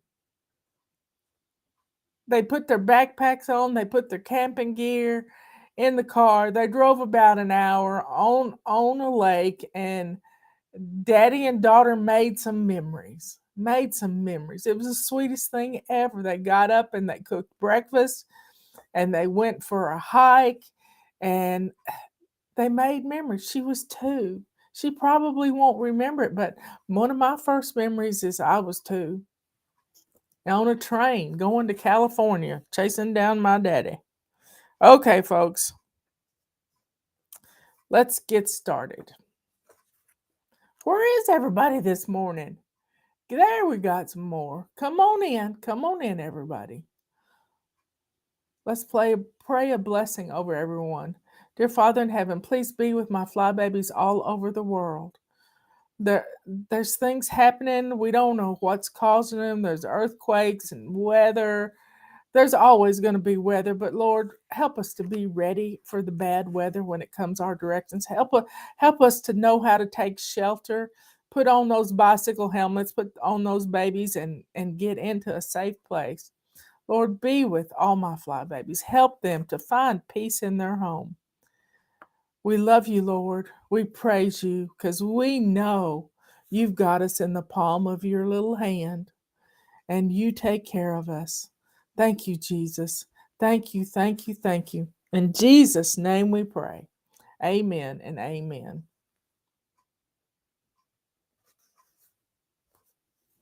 Okay.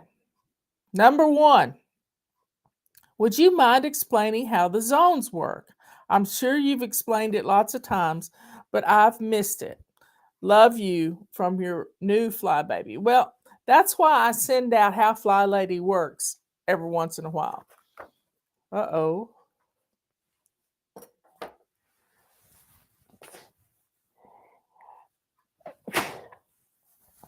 Wow. That came out of nowhere, but sneezes do that. And you can't hold back a sneeze. That would not be good.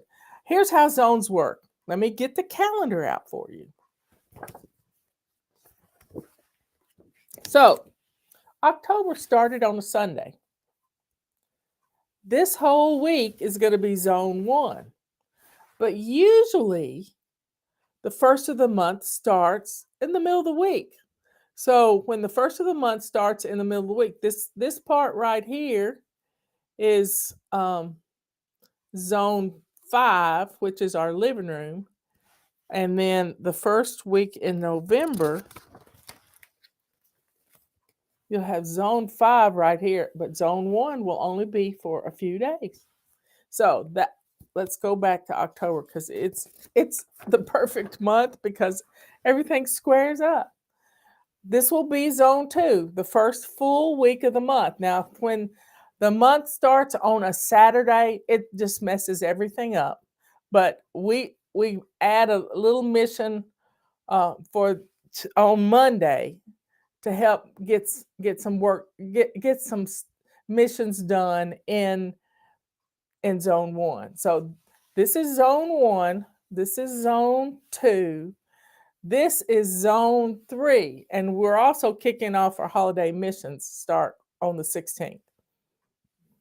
This is zone 4, and this is 2 days in zone 5. That's how October works. But sometimes zone 5 and 1 are in the same week. But just follow. You don't have to figure it out. You don't have to see the top of the staircase to take that first step. We send out a mission every day in the flight plan for that zone. And it works well. It really does work well. So, we got 117 people in here. And those of you who are on Facebook watching, they're not good about telling you I'm on.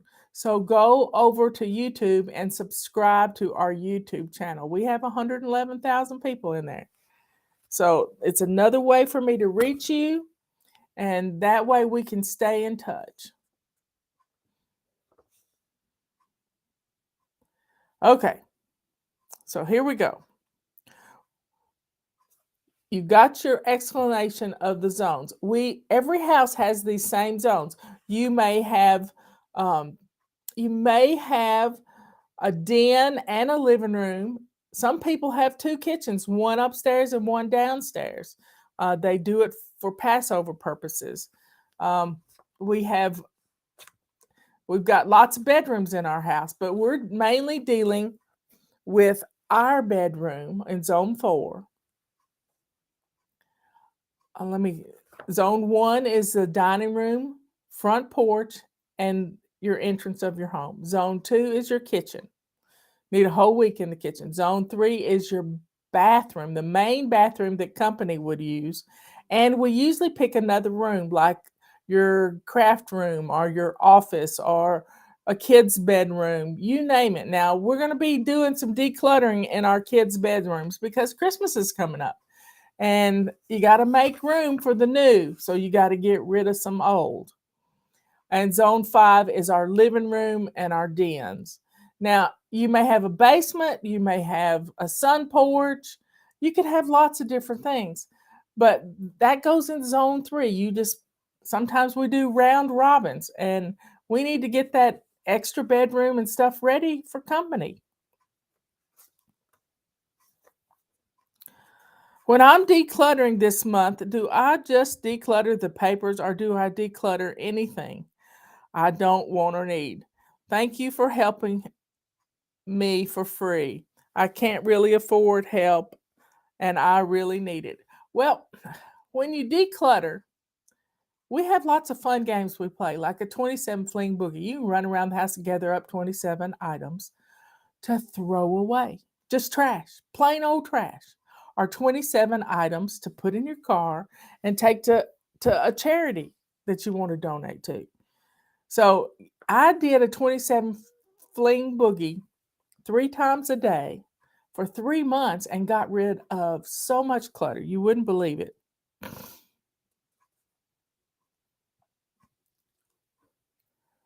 And yes, we are free. We live in the United States of America. We're a free market system, a free market system. And we have the ability to sell a product, to make a product, to sell a product, to keep our business going, to pay people to work with us, to help you, to help others. So I am so thankful. I read a book about the Pilgrims many years ago, and they started out as a socialist society, but nobody would work. And they almost died the first couple of years, and then they changed it to a free market society. So if you had extra corn, you could sell it. If you or trade it or barter it for something. If you had a service like you were a blacksmith, we watched Forged in Fire last night, so I was happy. So if you had a service that you could make implements for gardening and that sort of thing, then you could trade for whatever. If you had chickens, you could sell eggs or trade eggs for whatever you needed. It was a free market society. When people worked with their hands and did what they needed to do, they started to flourish. You know, the Bible tells us that if you don't work, you don't eat. And we need to eat.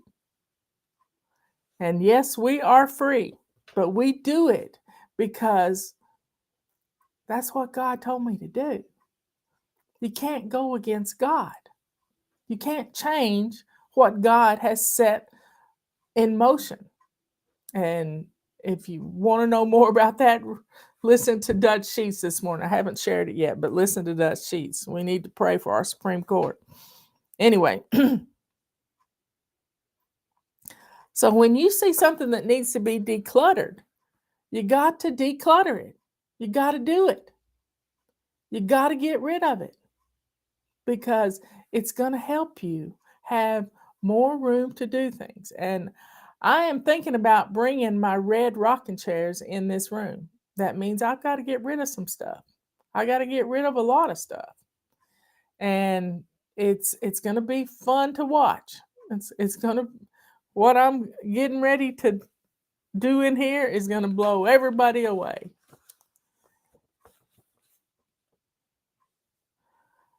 Next question. What is swish and swipe? And when do I clean my bathtub? I clean my bathtub every time I'm in it. I have a rubber scrubber in my bathtub.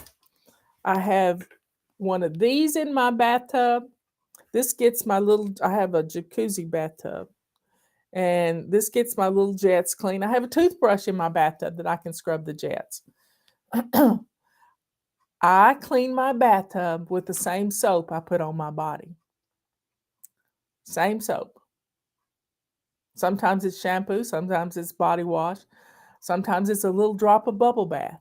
And I wipe down the sides of my tub and clean my tub every time I'm in it. Just a quick wipe. I keep a purple rag in my bathtub. So I've always got what I need to clean my bathtub. And I don't get caught up in needing scrubbing bubbles and stuff like that. I use what I have readily available. But swish and swipe has to do with I can't reach it. Can I reach it? Swish and swipe has to do with the best toilet bowl brush you'll ever purchase. I keep mine in an old vase that was a crock that a friend of mine gave me. Her sister had made it.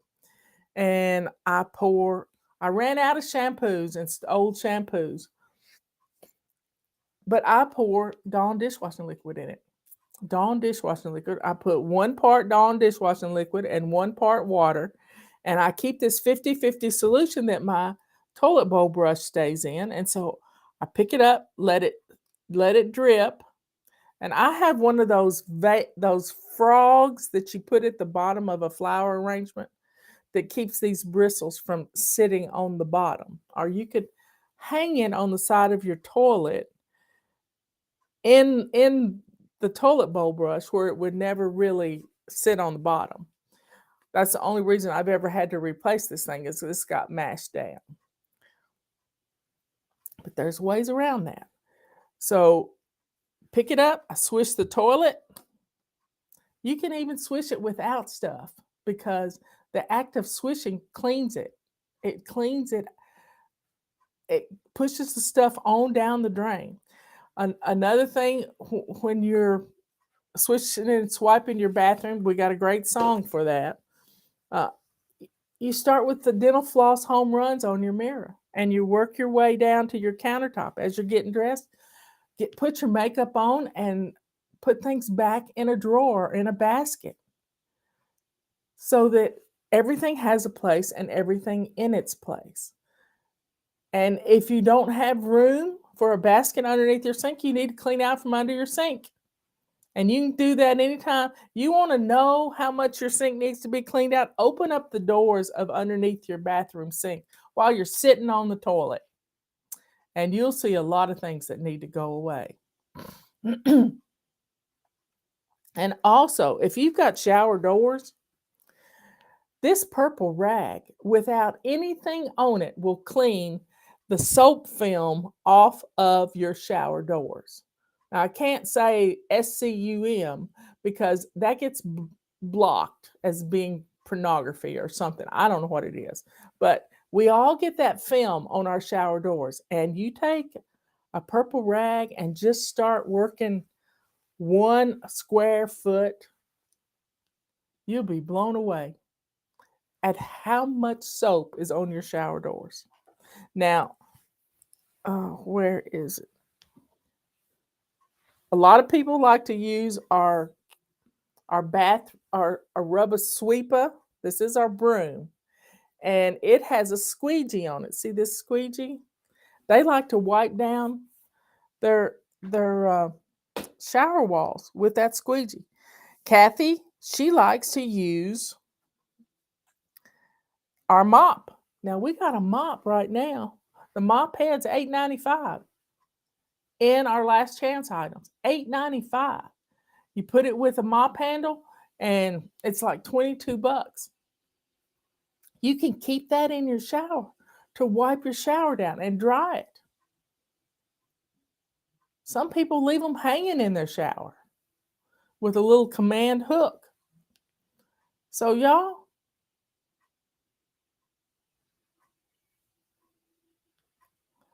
Lady Marla seems to be, I'm not congested. I got morning crud. I have morning crud just like my granny did. And today is my granny's birthday. She would have been 109 years old. She was born in 1914 on October the 5th, and she died September the 28th of 2012. She was just a few days before her 98th birthday. She was 97 years old. She was a godly woman who'd been through a whole lot. She buried both of her children. God rest her soul. But she would have been 109. I looked that up last night. We don't have any ragweed on our property. I know because I'm married to Robert Silly.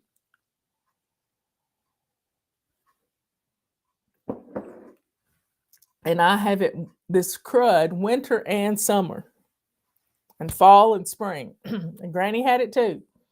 You just get a little, and salt will take care of it. Do I have salt up here? Yep.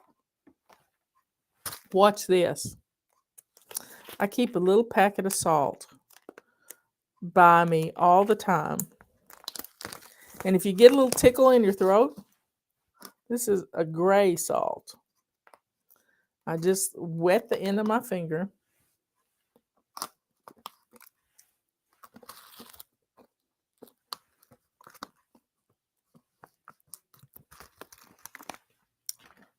And it cuts it.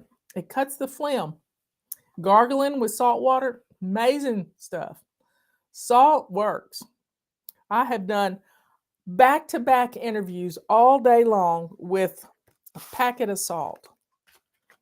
And when I ate lunch, I turned my shirt inside out. I can't eat honey, Peggy. I'm allergic to honey. I'm going to try it, though, one day soon. Because I've been rebuking lots of little things that could be inside of me. All infirmity is from the evil one. I listened to a good sermon on that last night. So swish and swipe, back to swish and swipe. Swish and swipe keeps your bathroom always clean, always ready for company. And it will make you feel good when you walk into your bathroom. I clean my bathtub every time I'm in the bathtub. Never fails. I always wipe down. I take any trash out of the tub, empty bottle, whatever. Take it out of the tub.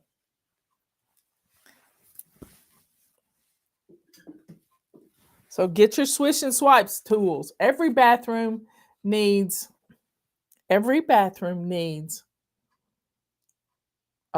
rubber swisher, something to hold it. We got a vase. We bought the vases because y'all wanted one. And a purple rag.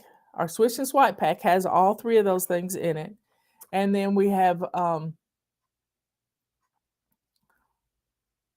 let's see. Yeah, the swish and swipe keeps your bathroom looking clean all the time. Every bathroom needs a set. And if you don't have a set in every bathroom, get one today. We got the whole swish and swipe set in the complete pack. Comes with a calendar and some of these, and everything you need to keep your home shining. And it's $89.95. You're never going to get a better deal than that. Never, ever.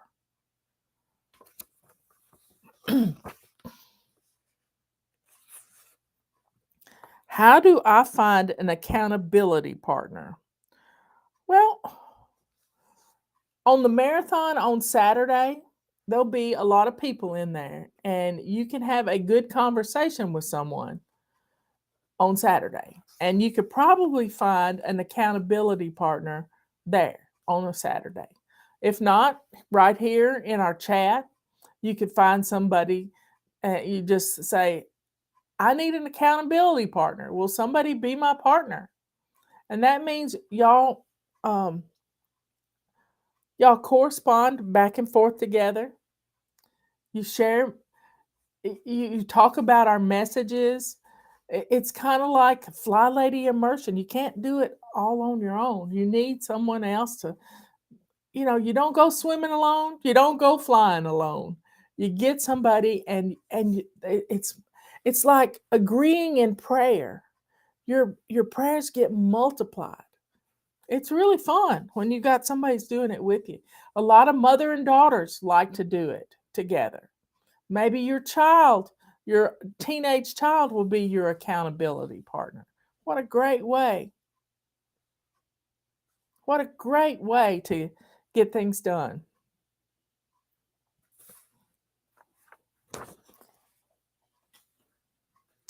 Why do I keep putting off decluttering my closet? Because you're looking at the whole closet.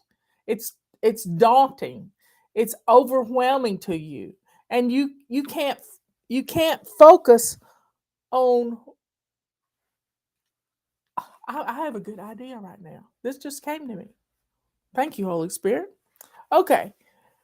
Take a note card. Take a little note card and write on this note card the items you keep in your closet. Okay.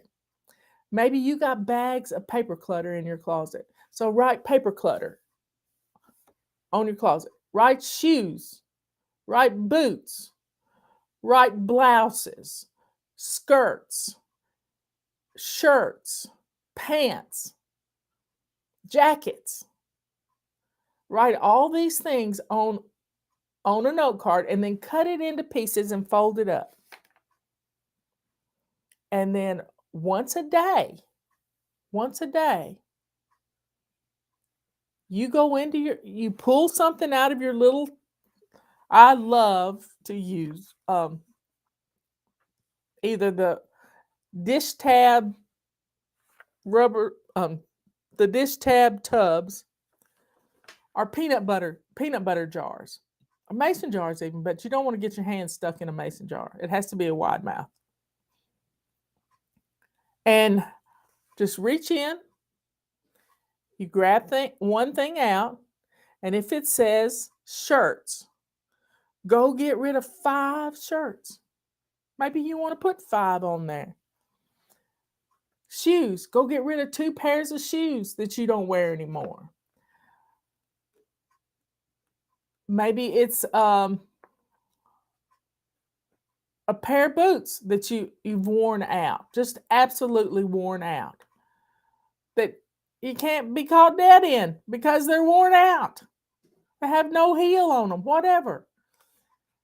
Do that with your closet. It can be a fun closet game. One time a day, do that. You'll be getting rid of clutter. You won't even realize that it's gone.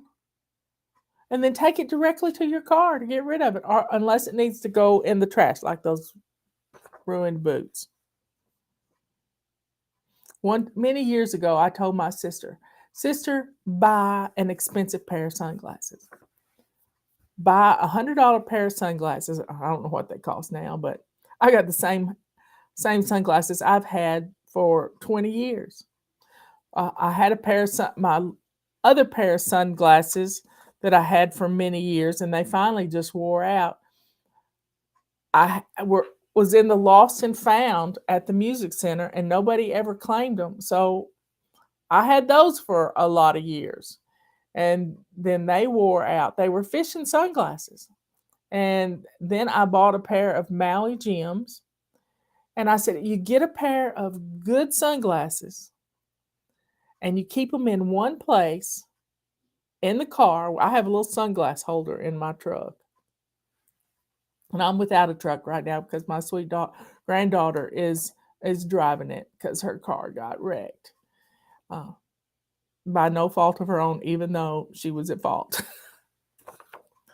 But get a pair of expensive sunglasses and you're not going to lose them.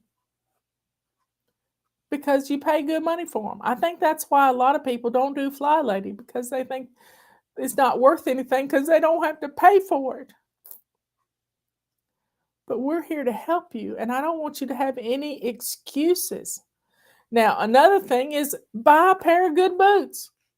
I bought a pair of boots in 2002 in New York City. They were ankle boots, and I wore them out. And now they're gone because I got rid of them because I wore them out. I wore them to the point that they were no longer in style, but I loved them. And then I got on eBay. When I got rid of those boots, I got on eBay and found me another pair of fleece-lined ankle boots. And I've worn them out. They were Fisher, I think I don't know. No, Fry. They're expensive boots. I wouldn't have afforded them normally, but I found them on eBay. And I sanitized them and did lots of good things. But when you have, like my shampoo, I only use one kind of shampoo. I don't buy 10 different kinds of shampoo. I have an Aveda rosemary mint shampoo. I buy one. When my hair's longer, I have to use more soap, more shampoo. So I'm buying 2 quarts a year now. I'm about to run out, and I usually can go to the end of the year. So it's going for about 10 months instead of a whole year. But I got to back up. Find something you love. And like my tires on my car, I drive them till the wheels fall off of them. But I don't need tires on my car. I got them last year. So I know my granddaughter is safe in my truck. So folks, when you get rid of all those different kinds of boots, maybe you need a black pair and a brown pair.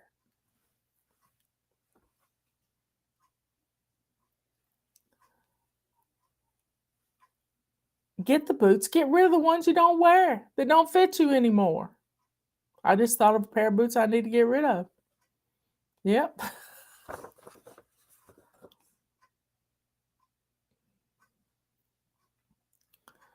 So make a game out of decluttering your closet. Don't spend all day doing it. You'll feel violated. But if you go in there and precisely pluck 3 shirts, 2 pairs of boots, some flip-flops. Nobody should own flip-flops unless they live at the beach or they go to the beach once a year. I don't like flip-flops. They flip and flop you on the ground. You can't run in them. One lady was talking about having to be evacuated, and she went through a tornado, and all she could find was some high heels after the debris. She didn't have her shoes on her feet, and she was barefoot. So her son, I think, broke the heels off the shoes so she could walk. Put your shoes on. If there's a storm coming, put your shoes on. Lace them to your feet so they don't get blown off.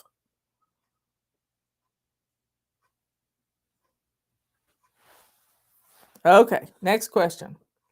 I've been with you for weeks now, and I didn't know you had written several books. Why don't you ever talk about them? Would they help me? Well, every one of my books will help you. My sister begged me to write the first book. We wouldn't have a Fly Lady website had it not been for my sister Patty and the good Lord. She said people need a book they can hold, and we still sell that books. It's called Sync Reflections. It used to be hot pink, but now it's white with bubbles on it. I don't know why they put bubbles on it, but it was one of those things. What doesn't matter just doesn't matter. And we still sell the heck out of those books. And the book has been out since 2001. No, 2002. I can't remember. It's got legs, y'all. And it's a great book. And guess why? Because I compiled essays that I had written over a year. Not all of them, but I broke it into sections. Kitchen, bathroom, the house, just like we do zones. The whole shine your sink thing is in there. All of that. And that was my first book. My second book was Body Clutter. It had a co-author on it. And we had a lot of fun and a lot of heartaches writing that book, but I didn't even know what the New York Times bestseller was. And we made the New York Times bestseller list. Now people write books just to get on it. We were on it for 6 or 7 weeks. And it was a beautiful thing. And it's got legs too. Then we compiled a book called 31 Baby Steps, wherever that is. Chaos to Clean in 31 Easy Baby Steps.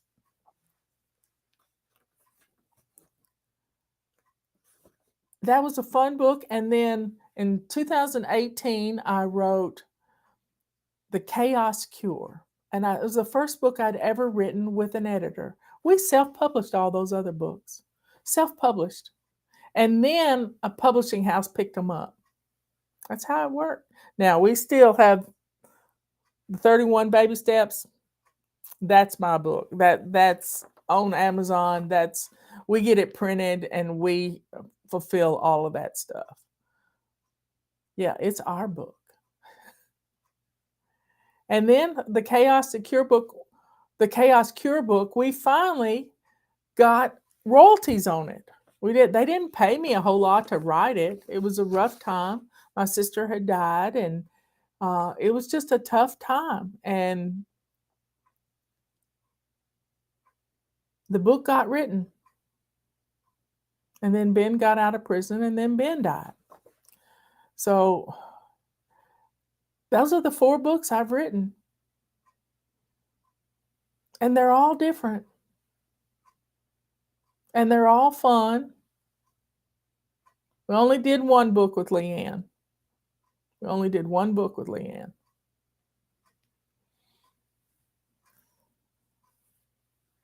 know why that book started, though? She got fired. She got fired from a job that she went to California to take. She was from California, and she went back out there, and she got fired from a job. And that book got outlined in one day to give her something else to do. I do things for other people all the time because that's who I am. And that's how that book was born. And it took us 2 years to write it because I couldn't get an editor. People would quit on me. Finally, we got it done.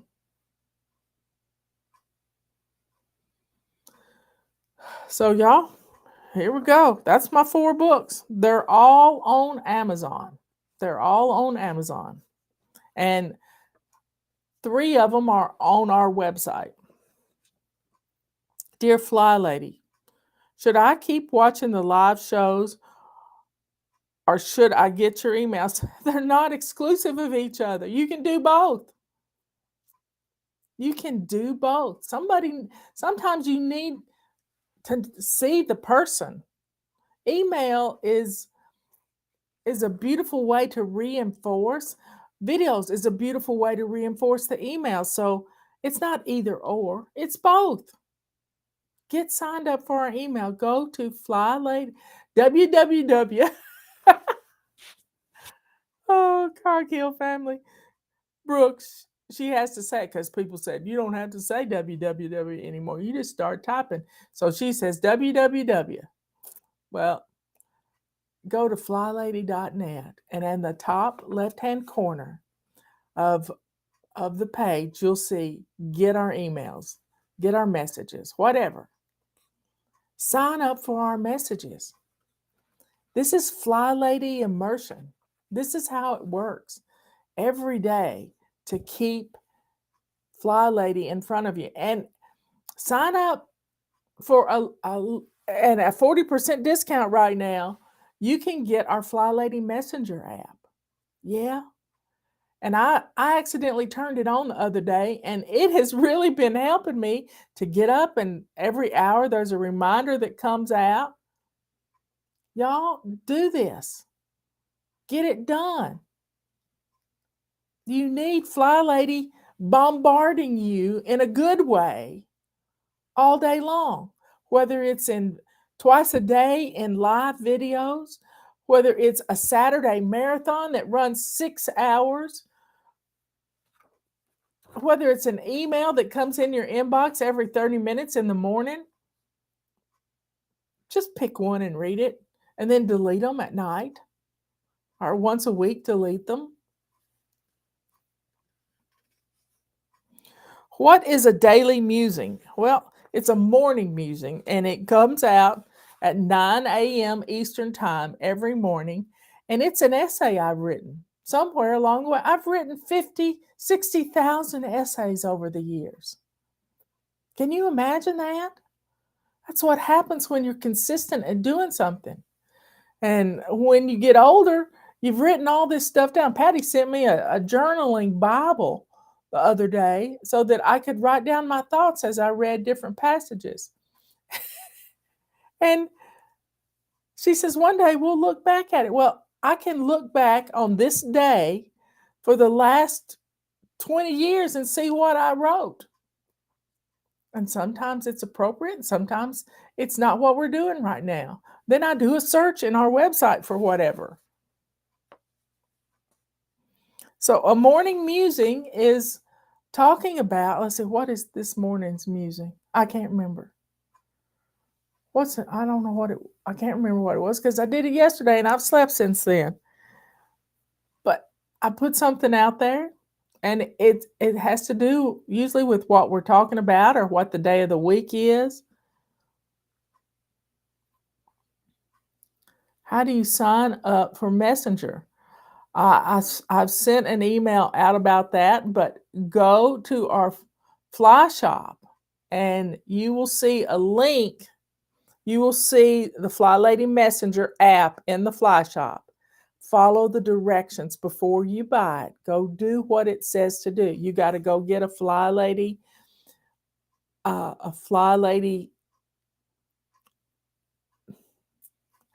get. You just got to get in. You got to get. You just have to follow the directions. But don't buy it yet. You got to go get your login and your password. You have to make your own password and you got to write it down and you have to have an email address. And that way when you sign up for, and then you have to go to the iTunes app and get the app. And then you sign in with your credentials. That's what they're called, credentials. That's a word I couldn't come up with. So the daily musing is something that's going on. It's to get your attention, make you think about something a little bit different. And then we have an Ask Fly Lady question. What's the best way to save money in my home budget to start saving for Christmas? Well, you should have already been started to save for Christmas because we know Christmas comes around every year. But eating out of your pantry, eating out of your freezer. Next month is menu planning month, but planning your menus is the only way to save money and getting efficient with it. Planning for leftovers, utilizing those leftovers is the only way to start saving real money. And you could probably save a lot of money between now and the 1st of December. That's 7 weeks.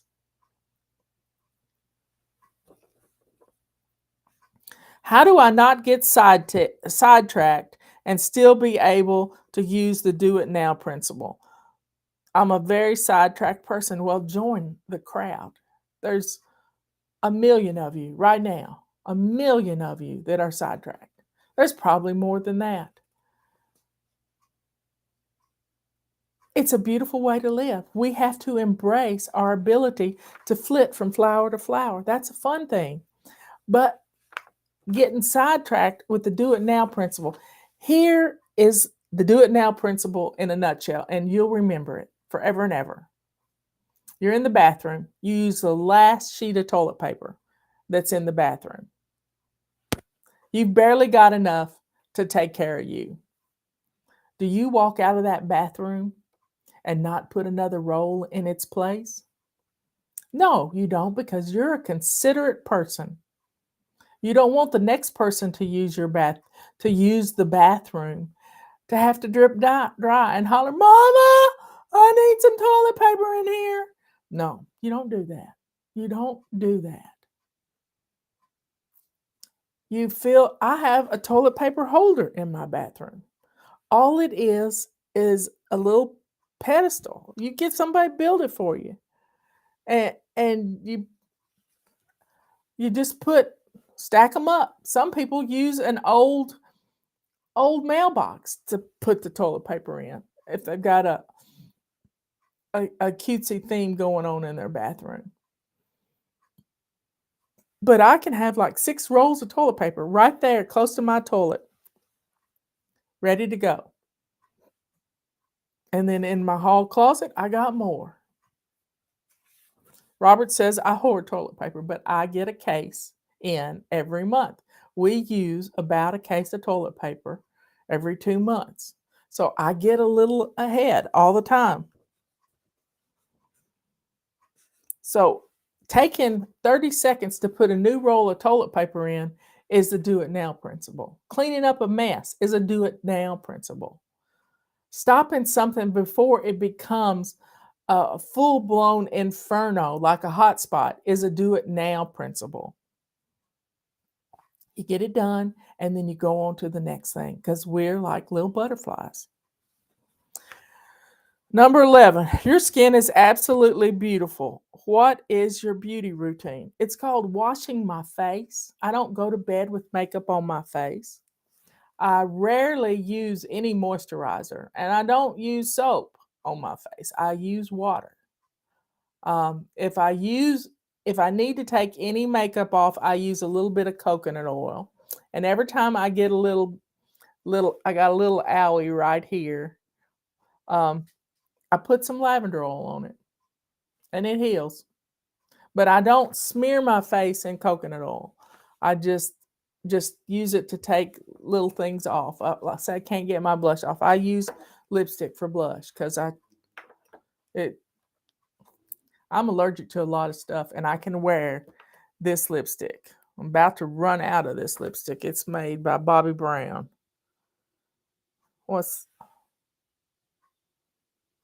Plum Rose is this lipstick.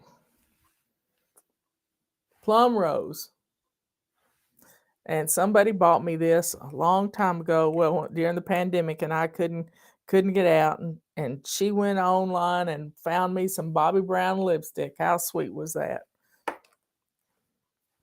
I ain't locking down no more. No more. And praise the Lord, Artur Pawlowski in Canada has been released from jail. And he's going to be at the Reawaken Tour this next weekend. Not this weekend, but the next weekend. I saw an interview with he and his wife yesterday. And their son was released. I forget his name. But he was in jail for 50 days in solitary confinement for preaching the gospel and calling the people that tried to shut him down Nazis. He's from Poland and he knew about communism. So I just wash my face. That's all I do. I just wash my face. Is there a good way to stop worrying about small stuff? Sometimes I freeze with panic.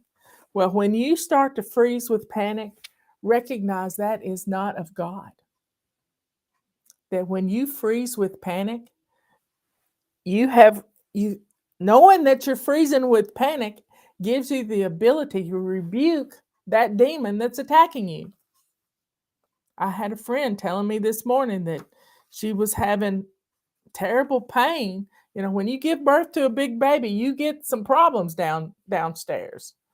And she had given birth to a big baby and she's suffering horribly. And you all know what she's suffering with.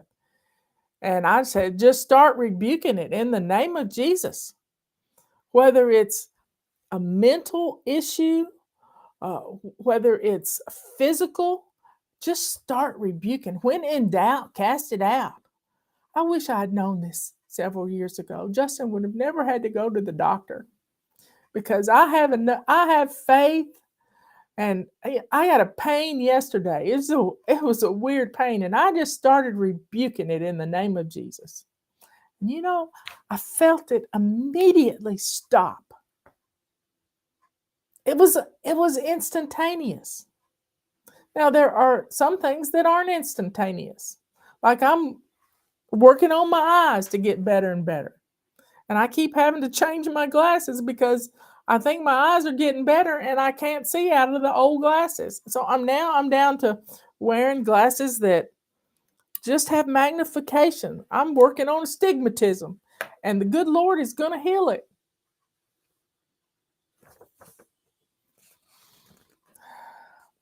So folks,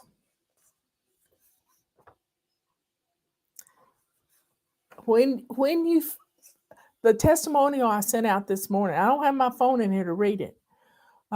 It was in the click 3 times email that went out, but she was in a stressful situation. She's moving across country with a family, and she called herself, a tornado because her mouth was just spinning out of control. And she said, I realized that I was getting antsy and I needed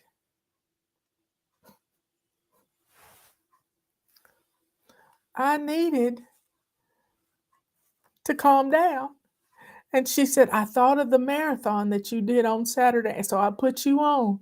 And dinner got cooked and things got packed and stuff got done. And that irritating tornado attitude going on inside of me went away. I am so thankful to be a blessing to somebody else. God gave my life purpose, just like He gave your life purpose. And we are here to help others. And she put on that marathon to calm her down. To calm her down. I shared the link to that marathon in that email.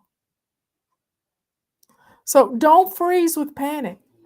That's what the evil one wants you to do. Evil thrives. Fear is evil's fuel. Don't give them the fuel. Look them in the eye. Act like it's a dog that has bitten somebody and scold it. Scold it. Rebuke it in the name of Jesus. There is power in the name of Jesus. I got to find that song. There is power, wonder-working power in the blood of the Lamb. Yep. And there's power in the name. So y'all, that's all our questions. Be back on here at 3 o'clock. It's been a good day. Been a good day to bless other people. Thank you for loving me. Thank you, Lord, for all that you've done to help me. Please be with Justin. He hurt his hand yesterday. Splitting wood. He got his wrist hurt and he had to ice it down. So please be with Justin. Thank you, Lord, for keeping my family safe, my family of fly babies all over the world. Keep them safe from evil. Our Father who art in heaven, hallowed be thy name. Thy kingdom come, thy will be done on earth as it is in heaven. Give us this day our daily bread and forgive us our trespasses as we forgive those who've trespassed against us. Lead us not into temptation, but deliver us from evil. For thine is the kingdom, the glory, and the power forever and ever. Amen. In Jesus' name, thank you, Lord.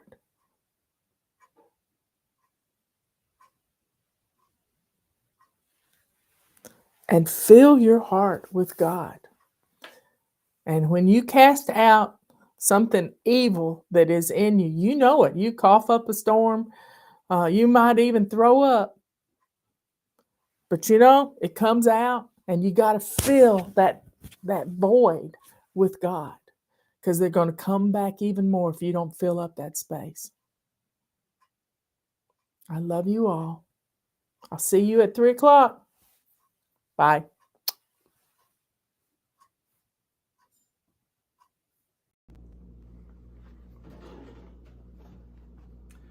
Justin here today from FlyLady to show you our brand new revamped FlyLady Complete Cleaning Package. In this package, we've got some of the same standard great FlyLady home tools that we've had in this package from the beginning, but we've added a brand new tool, and I think you guys might like it. In the Complete Cleaning Package, we have FlyLady's original microfiber cleaning towels, the purple rags. You get 3 of these in the package and the bag that it comes in. You also get FlyLady's I'm Flying 2024 family calendar. You also get FlyLady's original Rubber Scrubber cleaning brush. Great for any scrubbing job that you might have around your home or cars. You also get FlyLady's original toilet brush, we like to call the Rubber Swisher, and its vase holder that goes with it. We also have in this package the FlyLady handle that goes with the FlyLady Big Mop, and also the chenille mop cloth XL that goes with the FlyLady Big Mop. Great for dry floor dusting, and it just pops right on the head. These little clamps. And as you can see, it has these chenille fingers, which is great for dry floor dusting. You can also wet mop with this. It's also great. You can also use the original cloth right here on the FlyLady Big Mop for wet mopping as well. It also comes with the FlyLady multi-wand that attaches to the FlyLady handle. The cool thing about the FlyLady handle is you get one handle, 3 tools that will go onto this handle. The multi-wand, the Big Mop, and also what's coming up next, the Rubber Sweeper. This handle extends so you can use the multi-wand to dust places up high, top of cabinets, under stove tops, and you can also do ceilings, corners, and anything like that.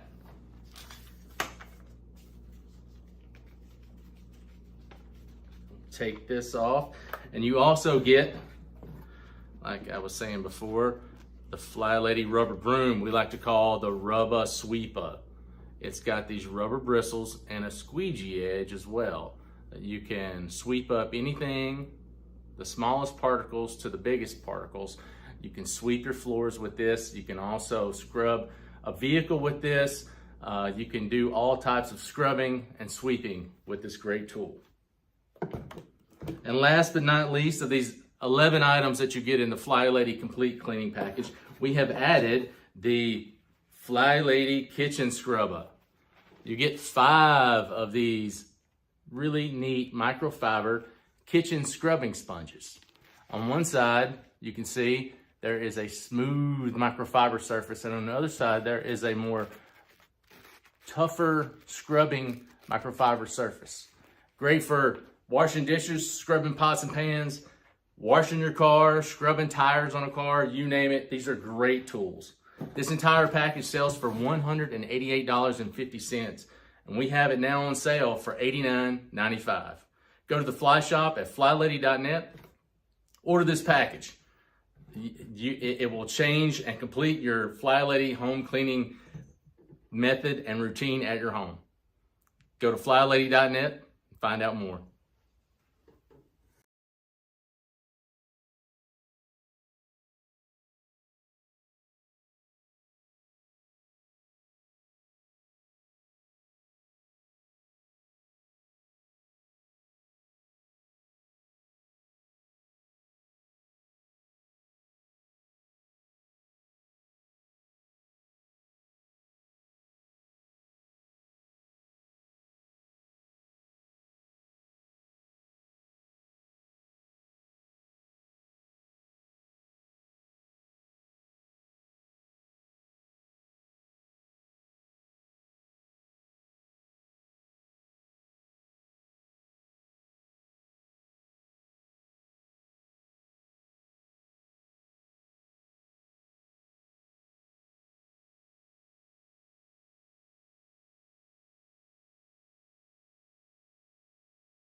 Come on in, everybody. Yeah, it's time. Had a little wardrobe malfunction and I'm running late. And let's see if we got music today. We still have no music.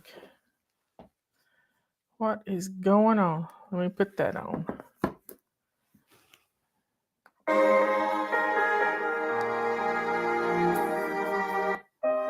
There we go.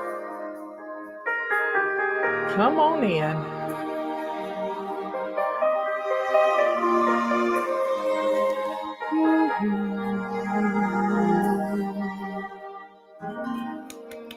I can hear the thunder rolling, and the rain begins to